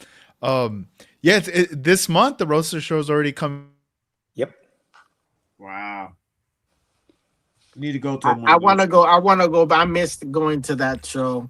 I do want to go. I'm like thinking about it, but I told my lady, like, hey, there might be a chance I'm gonna take you and my daughter. Like, we all gotta go together. Yeah, that's a good one, man. That's a good one. So that might end up happening for sure, because I do want to record some stuff and I do want to see some stuff and just get inspired, in person, like those the like cars. the like different kind of builds, and like I think they do have lowriders there sometimes, right? They do. Yeah, Yeah, not a whole lot, but they do have some. A little bit of nice everything. customs. Yeah. Yeah. But I think more of those customs, like those amazing customs, like you look at them like, what the? Yeah, I did this, that. I'm like, I couldn't even do that on a model. Yeah, no. I do want to see some. I'm hoping that there's like even cars from like George Barris there, because they have been there in the past, but I've never, like, the one time I went, I don't think I saw them, but I think they've been there other years that I'm not there, and I've seen them in videos and stuff. And now that I've been like, going back in time and looking at stuff and seeing where, I see his stuff and I'm like, dang, I want to see this stuff in person. Like somebody brought some of his cars out, or somebody bought one of his cars and brought it out there to show. Yeah, I think It's like whoever still not in the owns those cars or the estate or whatever, like they bring them out. Because I saw like a video where they had them all lined up, and I'm like, wow. Like, You I can want to see check a lot of those those cars at the Galpin Ford Museum. Yes. as well. A lot of Yes. them, they be there. Mm-hmm. Where's that at? That's in the It's valley, in- right? In Panorama, like in Venice, Panorama City. Okay. You know what all three of you guys need to do one year? Since Edgar and Armando are coming out to Acme, I think I told Armando about it, man. In November, we have the thing down here called a Turkey Rod Run. Mm-hmm. And it's the biggest car show in the United States. I never knew that. I thought it was just the biggest show over here. It's Right. the biggest car show in the United States, because it's just like almost like how Ricky's Cars and Coffee is. There's an actual car show in there, and you can bring whatever you want and just hang out inside the speedway. Oh, nice. Now you can come with your friends, everybody just put their cars up in there and hang out. And then there's a gigantic car corral for selling cars. Like you'll see everything in there, and like a lot of custom cars in there. Like I think I sent Edgar some pictures before, like just stuff you see in there. You're like, what the heck? Or something you might think about, like, I wonder how this looks on a real car. You walk around in there, like, now I see it. Or just crazy, like the stuff that Edgar likes now with the drag cars and stuff like that. A lot of cars like that, because it's all like, it's a lot of customs, like nice customs, and there's a lot of horsepower in there, like big time, big motors through the hood, and real nice stuff. And it's like during the week of Thanksgiving. But it's actually a whole week, but I only go one day, Saturday, and I can't even walk. Your legs are killing you by the time, because it's inside the speedway. Yeah. It's a gigantic vendors area, but just like a big gigantic swap meet.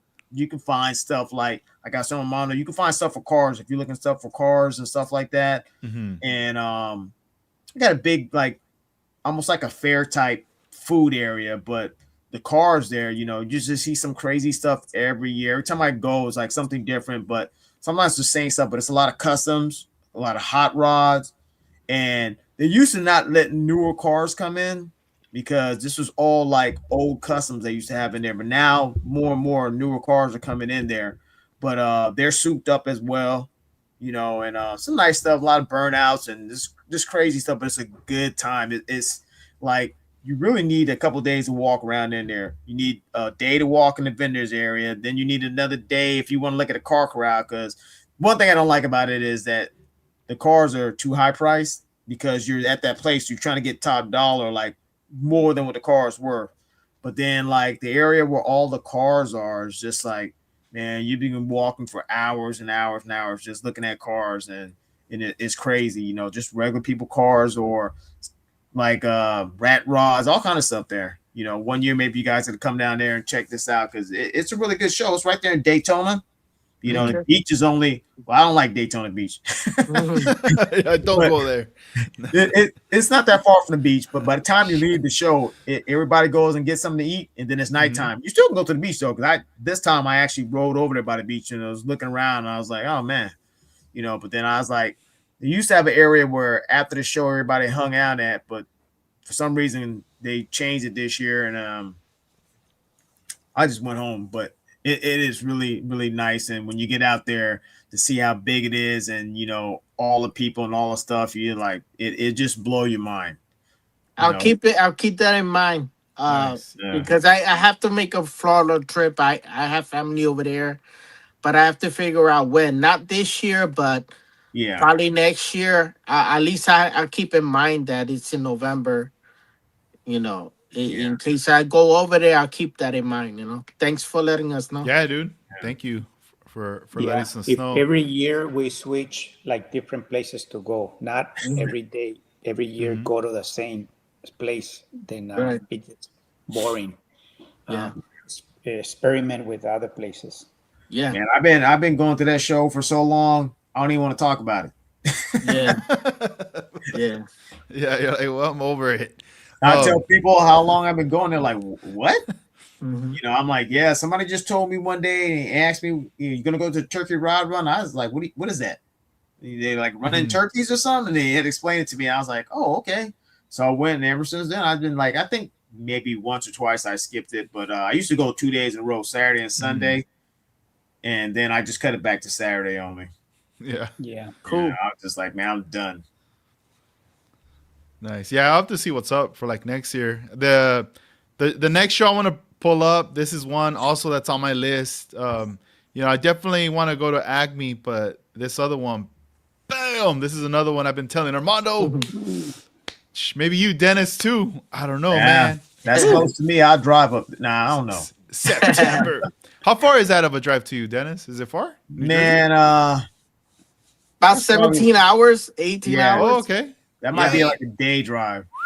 You know, George says 17 hours, but you know, it ends up being like 20 hours because, you know, stopping, going to the bathroom, getting something to eat, or just just chilling. I drove from here to Dallas to go to the David show. Yeah. And I think it said it was 18 hours. Man, it took us like 20 hours to get there, longer than that. Like, I left in the morning. I didn't get there to the 1 o'clock the next morning. Like, drove all day, and I was like, man, that was brutal. Yeah, I used to do those drives when I was younger. I used to buy cars in Florida and drive them back, but I don't, I can't do it no more. It's in Wayne, New Jersey. So anybody who goes to NNL East is in the same property. So we're renting one of. Whoever goes to NNL East, it'll be one of the vendor rooms. So we'll be renting one of those rooms out. And our show is small. It's not as, you know, you can't compare it to like an NNL East or anything. But it's a good show as well. And the difference, like a local regular show, right? And the difference between us, we usually, you know, we were giving awards and everything for categories and everything, but we're going to change it up this year. And probably we're going to focus on the two themes and pretty much maybe do like a top 10 or something. And keep the show more like taking a page off of Ricky's show. Just let people put their models wherever they want. We want it to be that kind of atmosphere where there's not too much pressure on it. And so the other thing is that we're known for is we bust out a diorama. Before we did a big diorama, we busted out the parking lot shopping mall, which had a Hobby Lobby and it had a Dunkin' Donuts. It had a couple of different stores, and we actually had a, a scale McDonald's and everything. So that was a lot of fun. It was a blast. People still talk about it to this day.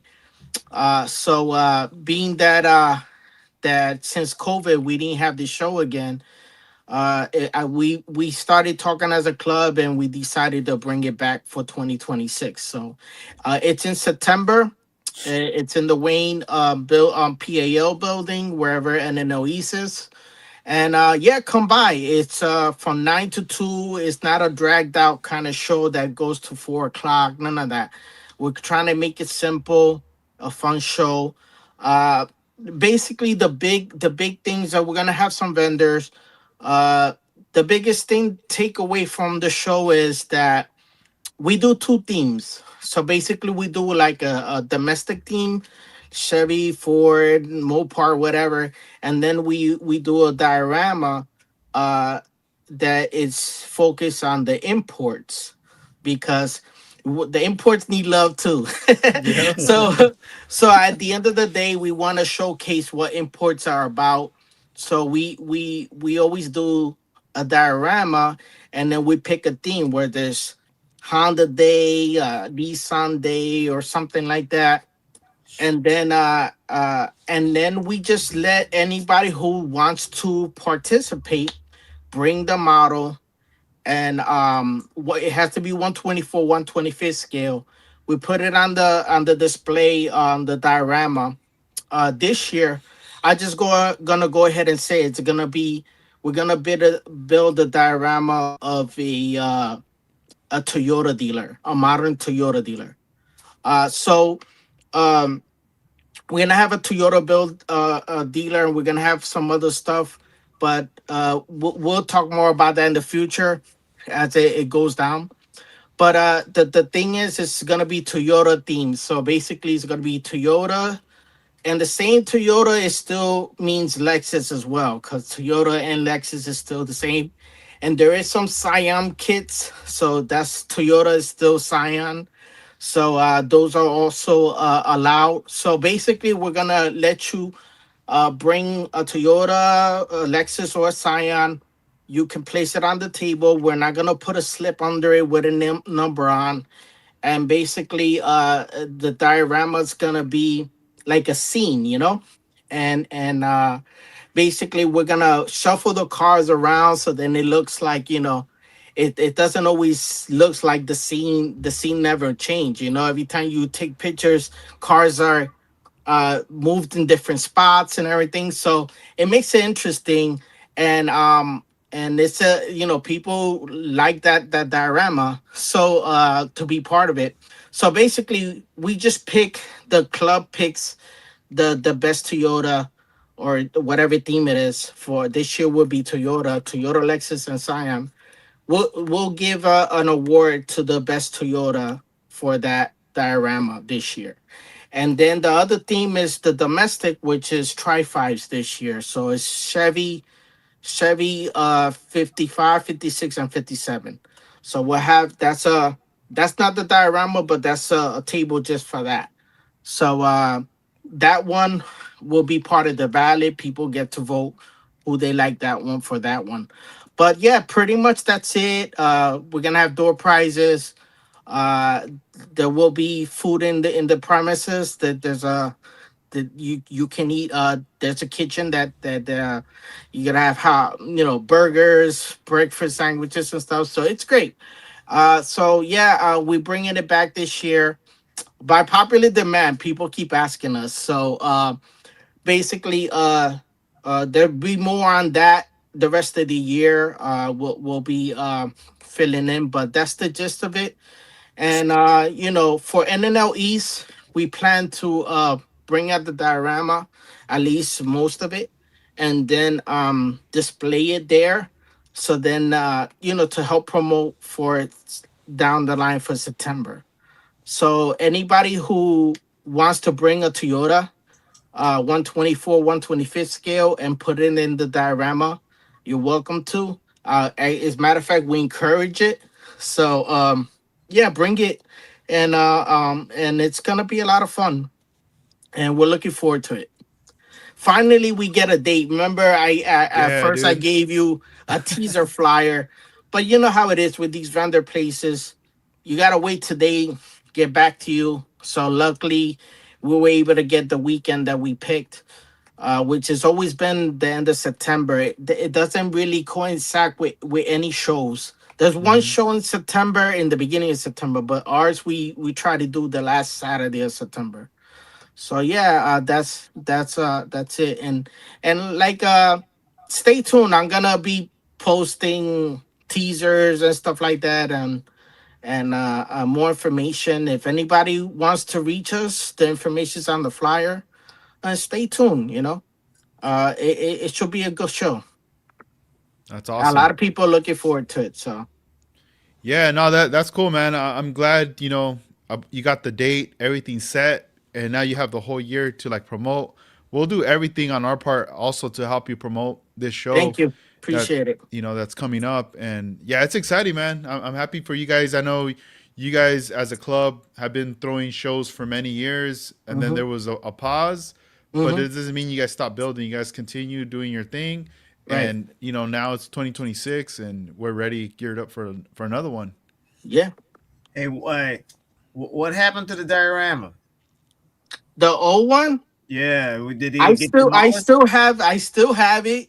But from moving it to different shows and everything, they take a beating, because it's hard to when you do a diorama that big, you put it in your attic or your basement or whatever, and every time you move it, eventually it doesn't stay, looking like when you first build it.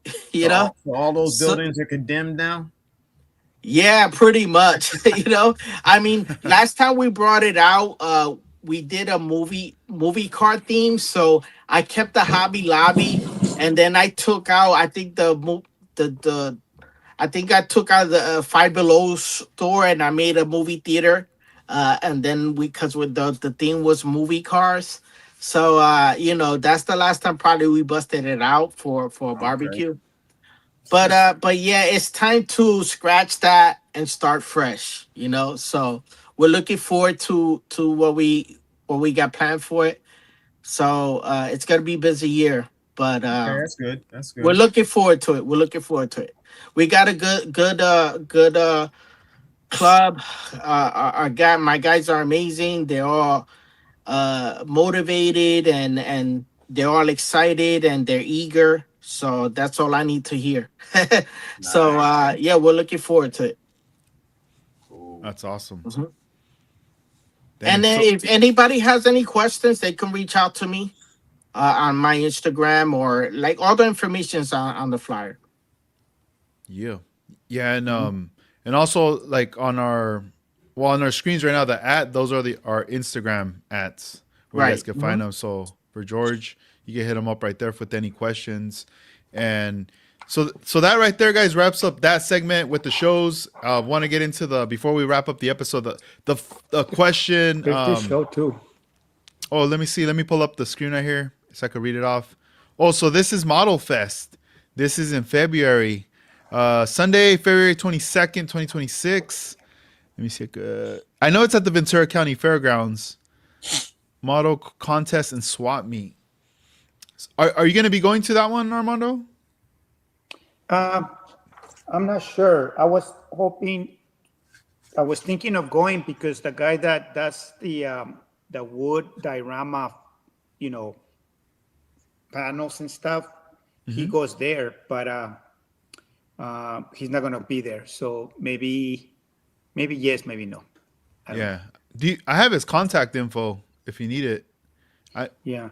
No, He I was the mean, guy he was next to me, right? The last year in Oxnard I at already the. called him, Oh, Tony. you did? Okay, cool. I I, wasn't I sure. called him already, but he had a Oh, dope. surgery and Oh, no way. he's under recovery. Yeah. Hopefully he's good. Yeah. Right Yeah, on. and just told me that. So David Guerrero, he's actually he's Plan B on that. So Mhm. him and I are working together on that. Oh, But nice. this show is only 15 minutes from my house. It's something that I can take my granddaughter with me, or just spend an hour or two and come back home, and it's not like you waste a whole day over there. Yeah. No, definitely. Yeah, I'm not sure yet if I'll be out that one. I was there last year, but I'm not sure yet. I haven't made a decision on it yet. I know for sure, like the first, the one we got coming up in April, definitely be there, and then the one with SoCal Open. I know that's gonna be like a really busy week, so Mhm. I'm gonna see what's up. But yeah, I'll be posting all these flyers and stuff online soon, and I'll most likely compile everything too, even in a video, but leaving the link so this way everyone could read the stuff on there as well. Cool. And so I wanted to ask you guys, each one of you guys. We'll start with George, and then we'll just kind of go around in a circle. So and this is just so we can close off the episode. Where do you think the model car hobby will be in the next 5 years? The next 5 years, man, it has in my opinion, has jumped in the last 5 years. Because just 5 years ago, not that many people had 3D printers that I think of compared to now.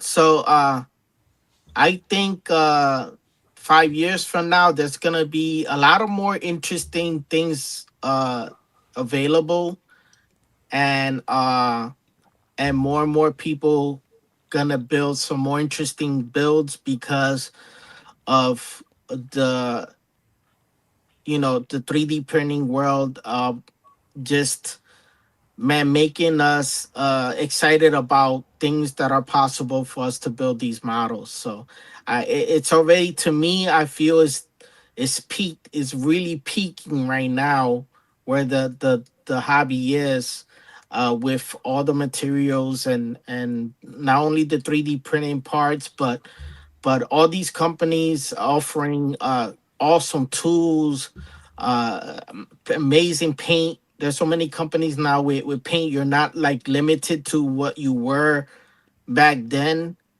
Different kind of glues. I mean, even scribing has changed the whole thing for me now. Like scribing tools and stuff like that. That even like the Gundam uh, uh, models have, that we, like the guy hands sanding sticks and everything. That changed the game for me.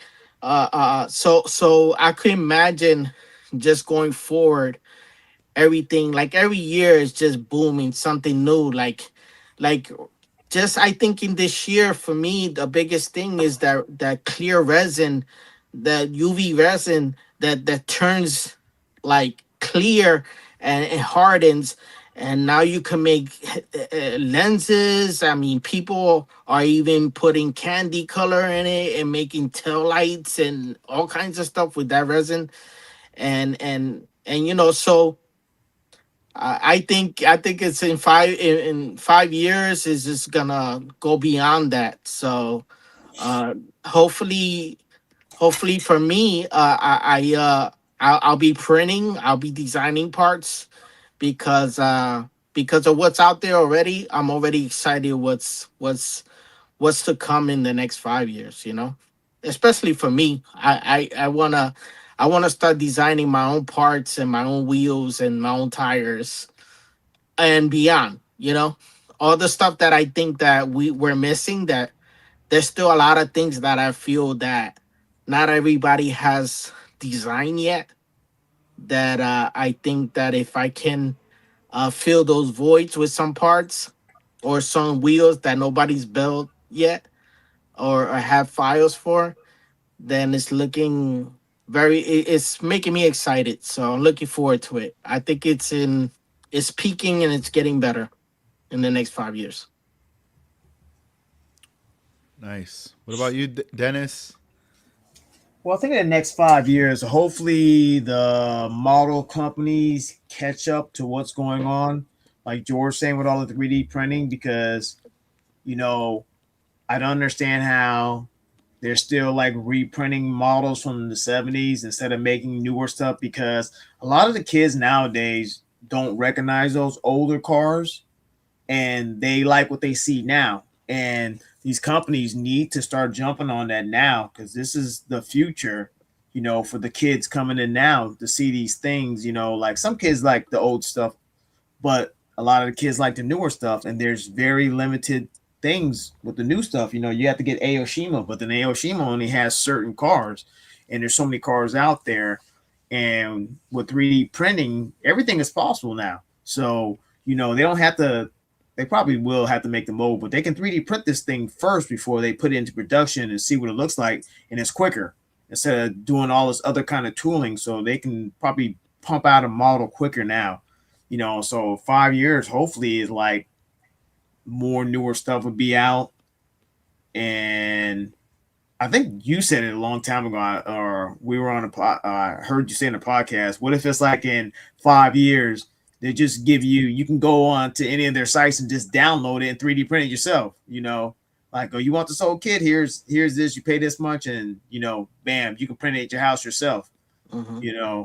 That'd be cool, but I don't know if everybody's gonna get a 3D printer or what by then. I think certain people still have it, but it might be something common, just like having a laptop or something like that. But I think in 5 years, hopefully it's not dead. Also, with the prices of these kits, because when you go to a store and a parent, a kid wants to buy a kit and they see how much it costs versus a die-cast car that's already put together and it's cheaper, they're going to buy the die-cast car for the kid, because a lot of times these people buy these kits for the kids and then they get home and open it up and they're like, they're shocked. Like they think it's already put together or it's like this. And now you don't spend $30 to buy this kit. Now you got to spend another $30 to buy supplies just to make the car. So hopefully, like I said, maybe they'll build or make more up-to-date cars so the kids can get into it and, keep this building alive, instead of it just being like the older people, because we were once those little kids that these older people were younger back then. Now we're taking the mantle up going, and pretty soon we're going to be passing it on to other kids if there's people who want to see it. So hopefully it just keeps going. And like I said, they need to make more modern cars. You still can pump out the old ones, or there's a lot of cars people want. They don't pump it out. I'm like, it's not like you're going to lose money on it. These are cars that people actually will buy. So it's a win-win, but they just print out something like, nobody likes this car. Why did they make this model of this car? This is just like they call a Hot Wheels. It's a peg warmer. It just sits there. Nobody buys that car. You can see it at the discount store for $2 or something like that. There's so much. The technology has like grown in leaps and bounds, so they can make stuff now. But I think like with us as automotive modelers, it's a little tricky versus military or anything like that. That stuff goes straight to the roof. And like Revell Germany, that's their biggest thing probably, is doing military stuff versus cars. So that's why we don't get too much new stuff out of Revell, because they don't really care about that. They're making tanks and planes and stuff like that, selling like hotcakes, because I think it's bigger over there in the European side, like the military stuff. Yeah, the military stuff versus like how here in the States and some other places, like, we like cars. We got like a lot of people like cars, but there's a big military presence here too. But they need to do something to keep the attention span of the kids nowadays to want to keep doing that. So hopefully in 5 years, this still be going. Nice. That's my 2 cents. Yeah, I feel you on that. But I also think like I agree with what you said, but I also agree too. Sometimes like even the kids today, they can get inspired by stuff that people do. I think as long as people keep customizing and there's 3D parts to make these cars like come out the vision we have, like just let's talk about the bugs, like what's available now in 3D printing. Like you could build a bug any style you want, whatever, whether it's an old car, a new car. I think even as long as people keep posting even older cars, but with a modern twist, somebody might, even like the younger crowds might be like, you know what, that's a badass bug. I don't know those cars, but I'm gonna build one just because I saw one build so sick. I mean, just the example, like the Corvairs, I don't really think about those cars too much, until Amanda started sending me pictures, and then I saw a couple of them that were built already, uh, customized, and that inspired me. And I wasn't ever into that car, so like I said, even if they're into the new cars, they might get excited, looking at a older car being built modern wise, Yeah, with modern wheels and stuff. yeah, I understand what you're saying, and I say that some of the stuff that I was saying because I actually heard a photographer at one of the shows talking about that. Like they need to bring newer stuff in, and what I'm saying that because this is the stuff that the kids see on the streets now. Yeah, yeah, yeah. So they'll get And we're inspired by lucky. seeing We're that. lucky that Yeah, their AMT's been pumping out some Chargers, and there is Tamiya with the new Prelude, like the new Porsche. So I think they are doing it, but not probably at the pace we want to. But there is companies building the new ones. The only thing is like if it ain't a kit, it might be like a expensive alpha model yeah, resin that Mhm. a kid, nobody's gonna buy $200 resin kit for a kid to build. yeah, So I yeah. get both ways. Yeah, that's what it is. Like I said, like the kids see it on the street, and then if you see they see the model, then they want to build it because they're gonna like, oh, I seen this, I want to build this like Yeah, that. Mhm. And then right. far as 3D printing, somebody has to make the rendering and do that. So if that car Hmm. doesn't exist, and then whoever didn't take the time to make it, you're not gonna find it. Yeah, Anything in 3D printing, somebody had to go and do the rendering and do the stuff, and same thing with for a car. If nobody did it, then they're not gonna be able to print it. But if they don't have to bring out a ton of new cars, but there's yeah, certain like the popular cars, the newer cars. They don't even got to be the fast cars. They could be the regular cars, like you yeah, know, yeah. and because we that's how everything starts. You trick out a regular car, Hmm. to make it look nice. And I think they need to pump out a little bit more newer things because it's a lot of repops and which we might like the repops because we like the certain car, but Mhm. it would be nice if they put something newer because this, like I said, this is gonna keep it going for us. There's kids that they like when I go to Turkey Rap Run, you see tons of little kids out there. Hmm. They do like that, but it's like how would I say it? I guess depends on how the kid was brought up or something like that. Yeah, yeah, yeah, He yeah. likes or what he sees, or Hmm. some kids seeing Fast and the Furious on the movies. Now they want Yeah. to either get the cars or whatever. Hmm. So something like that. Yeah, I hear you. What about you, Armando? Um, I'm going to twist that question a little bit, and this is it's up to us. It's up to us. What are we going to see in 5 years? It's up to us. In if just ask yourself, everybody that builds car models or that are in the industry, what have you contributed to the community? What have you done to keep it alive? What have you done to, inspire kids or get involved or be positive and bring, positive vibe to this hobby? You see negativism, you see, different things, and it's us who will make the difference. I love what Edgar is doing with the podcast. I love what he's doing with, you know, he goes out of his way to get stuff done for the community, Hmm. and that makes a big difference. I've been doing car models for 5 decades, and I see the whole change from 50 years ago. And 50 years ago, you were able to buy a model kit for $1 something, and any kid can afford a kit. Now, no more. So it's changing a lot where it gets ridiculous expensive to just to find a kit. But it's also it also has evolved to 3D printing to do other stuff. But we can have a million car models every day, but what is it that you're going to do about it? What is it that you're going to do for the community? What is it that you can contribute to people?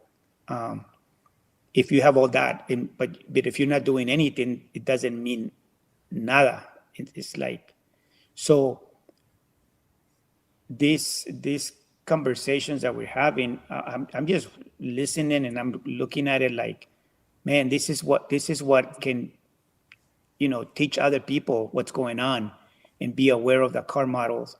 And even if you're not, you just listening to the podcast, it's something positive. It's something that we're doing because we love the sport. We like to build car models, but I know we're motivating people. I know we're making people think, it will motivate other people. Yeah, So beyond just the model, it's like you said, what have you to contribute? Like what Edgar's doing, promoting the shows, giving people like a reason to pay attention. It's like you say, Edgar, bringing awareness, to the Yeah. hobby. And as long as we continue to do that, and Armando with his presentations, and my club with the dioramas, and Art Lasky build, continuing with the SoCal Open, the Acme show, like all these shows, as we continue to keep doing these things, I think the hobby's gonna be fine, because that's part of the contributing that we're doing to keep it alive. And I think that's kind of what Armando's talking about, Yeah. and posting and getting people excited about future events and stuff like that, I and think, just showing your work, Yeah. because I bought builds that I didn't think I was gonna buy, just because I saw somebody do something to it, and now I'm looking for that kit, So yeah, Yep. that's the way to contribute as well. I think another aspect of it is like even what Edgar's doing with the podcast and stuff like that is talking to people like we do. Like I'm at a show, I talk to people. Anybody asks me a question, I tell them. Somebody writes Armando, somebody writes George. You reply back to them. This what keeps people interested, or people who are just starting, because they want to know what's going on, and you help them out and stuff like that. And talking, and when you talk to people at shows, anybody, random people or stuff like that, and explain to them what you're doing and show them. Like I tell people, I don't got nothing to hide. If I know it, you know it. And I try to help them out and everything like that. And that's another aspect of keeping it going, because it don't even have to be a kid. It could be an adult that just got into modeling. Yep. And they want to know how'd you do this, or what you use and stuff like that. And that's another aspect of keeping things going, because you're helping the next person, and then they might help somebody else. Because I've talked to people, because I did the real low riding thing just like Armando does, and I've had people come back and talk to me and say, yeah, I remember you were the only person that talked to me when I was asking questions, and now I got my car, and thank you for this, and blah blah blah. He said, you're the only person that said I asked all these people, and you're the only one that actually talked to me and explained this stuff to me. And stuff like that goes a long way with people, because people remember that. And that either is going to help them tell the next person, or they might point somebody in your direction, like, oh yeah, this is the guy to help me out. Just like the guy that got me like back into modeling and to Acme, and George knows him, Dirk. He's the one that got me, because he just, when I first met him, we was at the model store and was just looking in the magazine. He said, "Oh yeah, that's my car right there." And I was like, "Yeah, whatever." I didn't even know the guy. And then he pulls it up on his phone and shows me, and I was like, "What?" And then, and friends ever since then. He helped me out, and that's how I met so many people because of him. And so that's my part of going into the hobby more too, keeping it alive. I'm just one strand of this like big rope that's all tied together, because of one person like said something to me, and then we was like, "Oh, okay," and you just get more into that conversation, and then next you know it, stuff happens. So that's the good thing. Like when you go to any show, like Edgar talks to everybody, George talks to everybody, or Armando talks to everybody, and that's a good thing. Being positive, we got plenty of time to be negative about stuff, but when you go there, you're positive and show everybody, and because it's a good time. Like I tell people, I don't even care if I don't even win anymore. I have more fun talking, hanging out. 100%. The time, like if I win, I'm happy. I'm cool. But if I don't, it's all good. I think I won because I'm there and we hanging out, and we're having a good time. Hey, Edgar, before we shut it down, what's your take on the 5 years from now? Yeah, I definitely see like a lot of things evolving.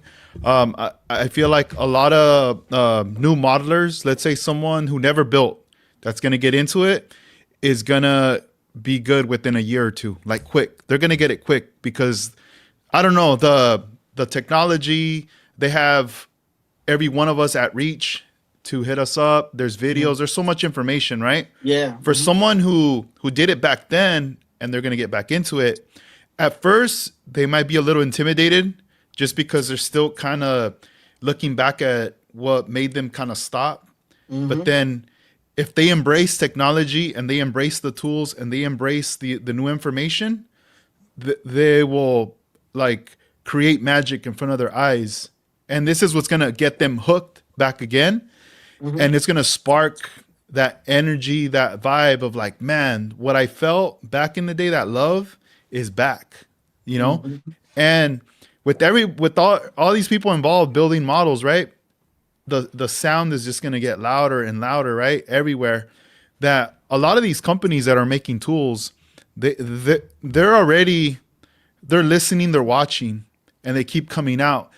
Obviously, the companies that are pushing hard forward is like Display.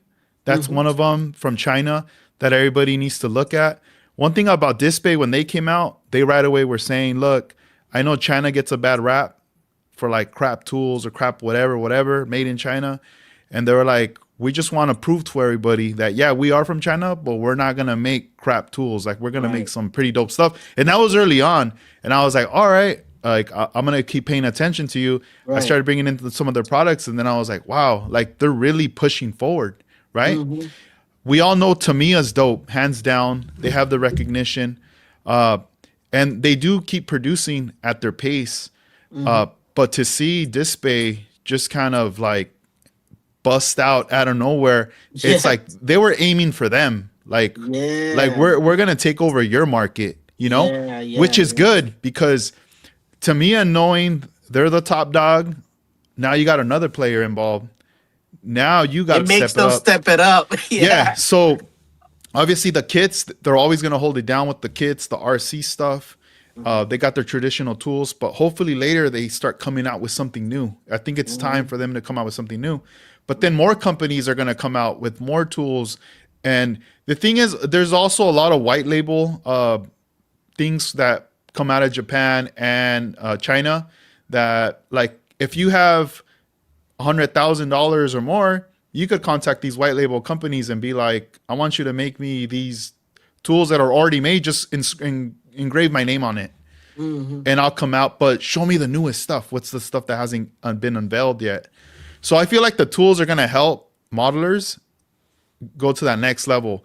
The people who are doing 3D printing, right? People are figuring out 3D printing. They buy the printer, they do a test print. What gets their attention now is like, okay, well, I know I could buy and download the files and reprint this stuff, but how can I design my own thing? So they start asking questions, and it's hard. Anything you want to learn, it's going to take at least a year to learn a program. Like to really get into it, especially with designing. Even if you get help from friends, it's going to really take a good solid year to be on your own, to be designing stuff. Yeah, I agree. Not to mean to cut you off, but how bad do you want to learn it? You know, That too. you got to Yeah. put in the time. Every day. And me, it does. I gotta go through those hurdles too because I want to learn how to design.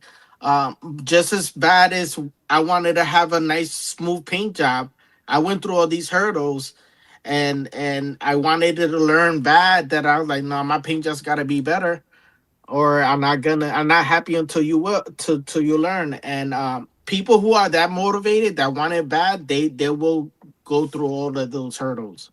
Yeah, and it's like with there's a lot of elements in all this that is put together, right?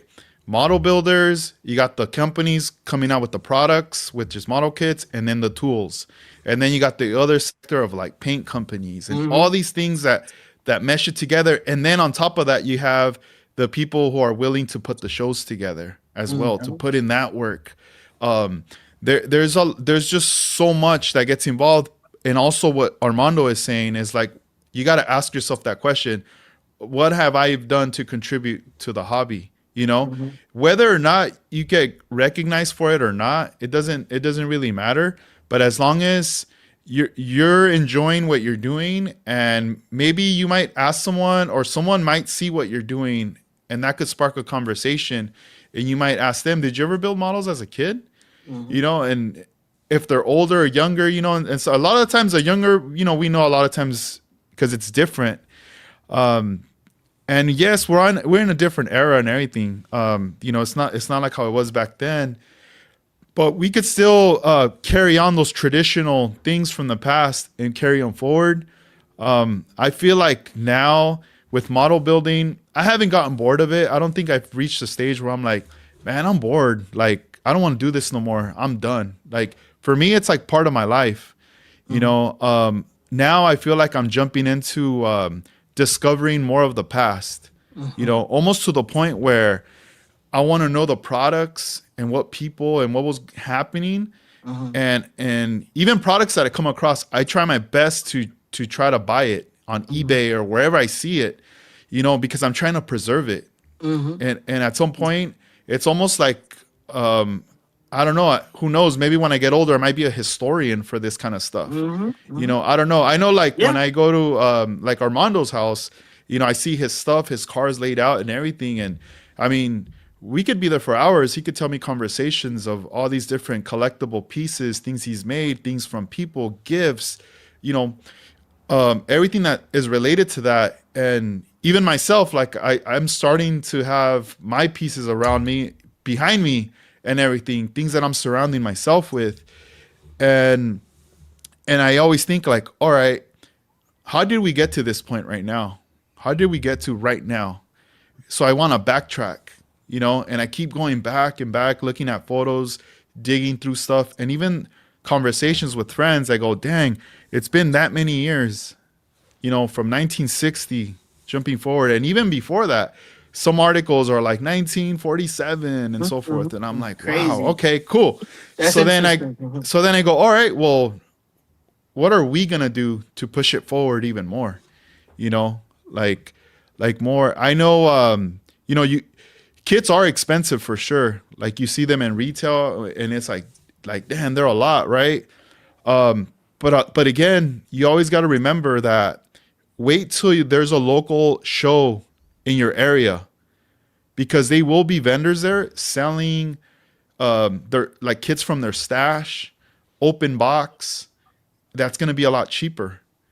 So like if you have an annual show like once a year in your area or an hour, 2 hours away, and you're kind of like, man, it's expensive to get it online. It's expensive like locally.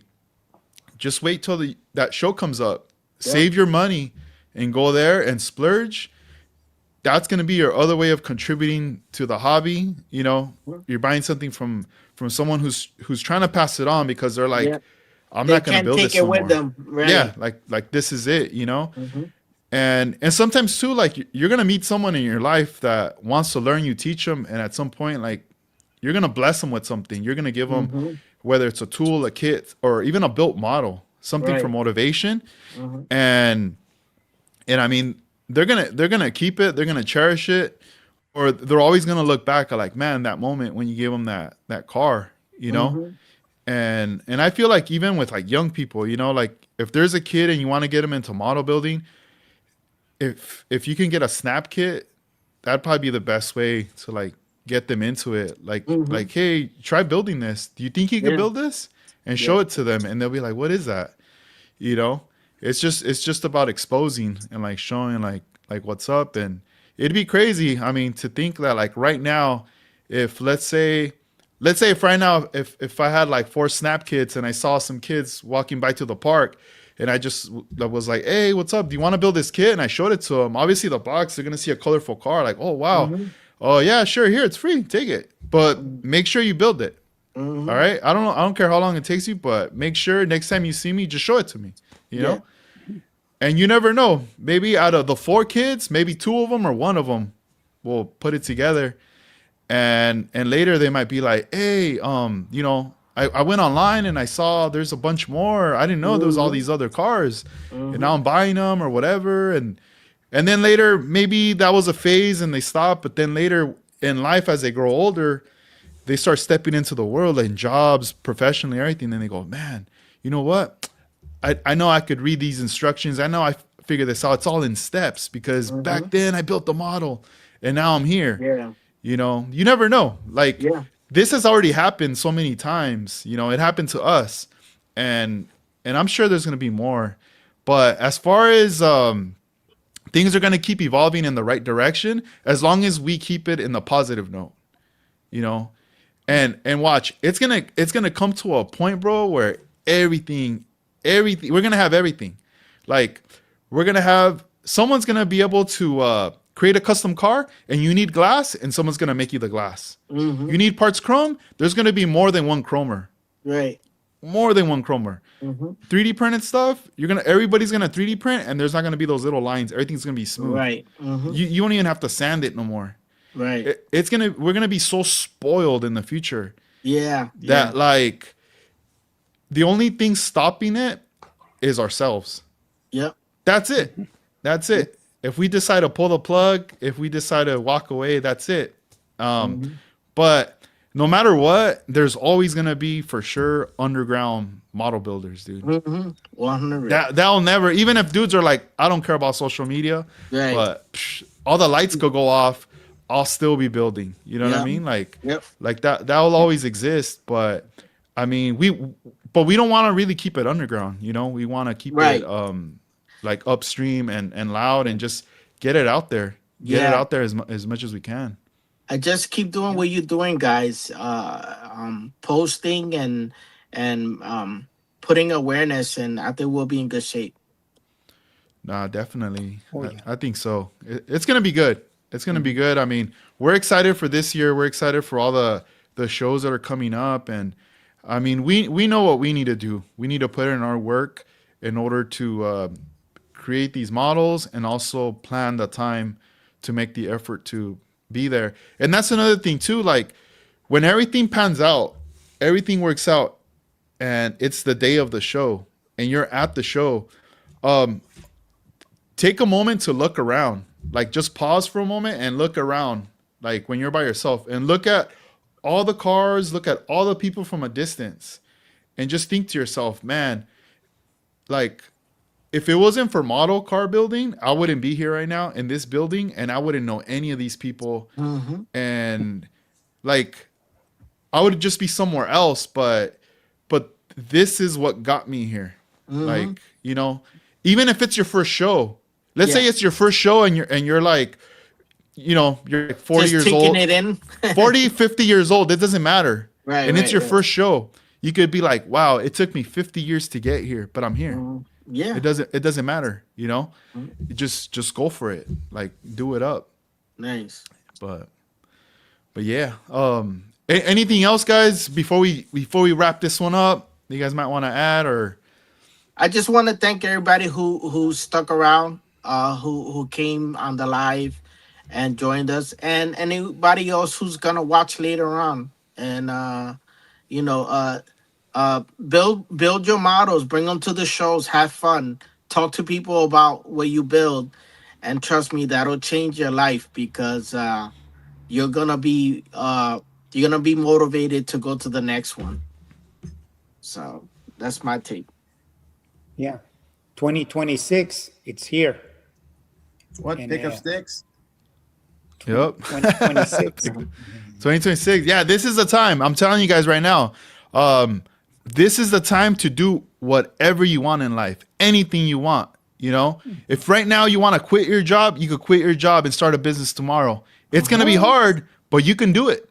You could do whatever you want right now. You can. I mean, what are we waiting for? Another lifetime? I'm not. I don't know if the next lifetime I'll be a butterfly or what. Who knows? But Yeah. and we don't know if we'll have that memory connected. You know, sometimes I'm chilling right here and I see a bird flying around all the time. And I'm thinking, man, did this guy build models or what? Right. This bird's trying to come in the room every time I'm painting. Right. You know, so I don't know. But I'm just saying, right now is the time, guys. Like, you know, just. You know, we're busy. We got kids. We got family. You know, maybe you're the one that holds it down for the whole household. You know, you got to work. But when you get that free time, it's just about talking to your family or whoever and be like, look, just give me like 30 minutes. I just need that support. And like, I just need to, even if you're just going to open the box and pull the model out, that's it. That's enough. All right, cool. Tomorrow I'll wash it. Tomorrow I'll primer it. Tomorrow I'll glue it. And we go from there. And don't be scared how it comes out either. Just paint it. Who cares? Just do it. And then however it comes out, cool. Shelf it. The next one. The next one. And we go from there. To the next one. There's always going to be opportunities. And they always coming. Take them right now that you can. Don't let them go because opportunities are always there. And next thing you know, if you don't take them, you'll regret not taking them. So especially when you get older, way older. Yeah. Especially when you get older. Exactly. A lot of opportunities are coming for me, and I'm going to take them. Hell yeah. That's cool. Well, hey, guys, we're going to wrap up this episode. Shout outs to everybody who was on here. There's a long list, guys, but thank you guys for being here, contributing. And we'll be back. So real quick, before we go, I just want to tell everybody. So this was our first podcast together collectively. Everyone here who's on here, these are my co-hosts, you know, VisonOne24, Armando Flores, Dennis Matthews.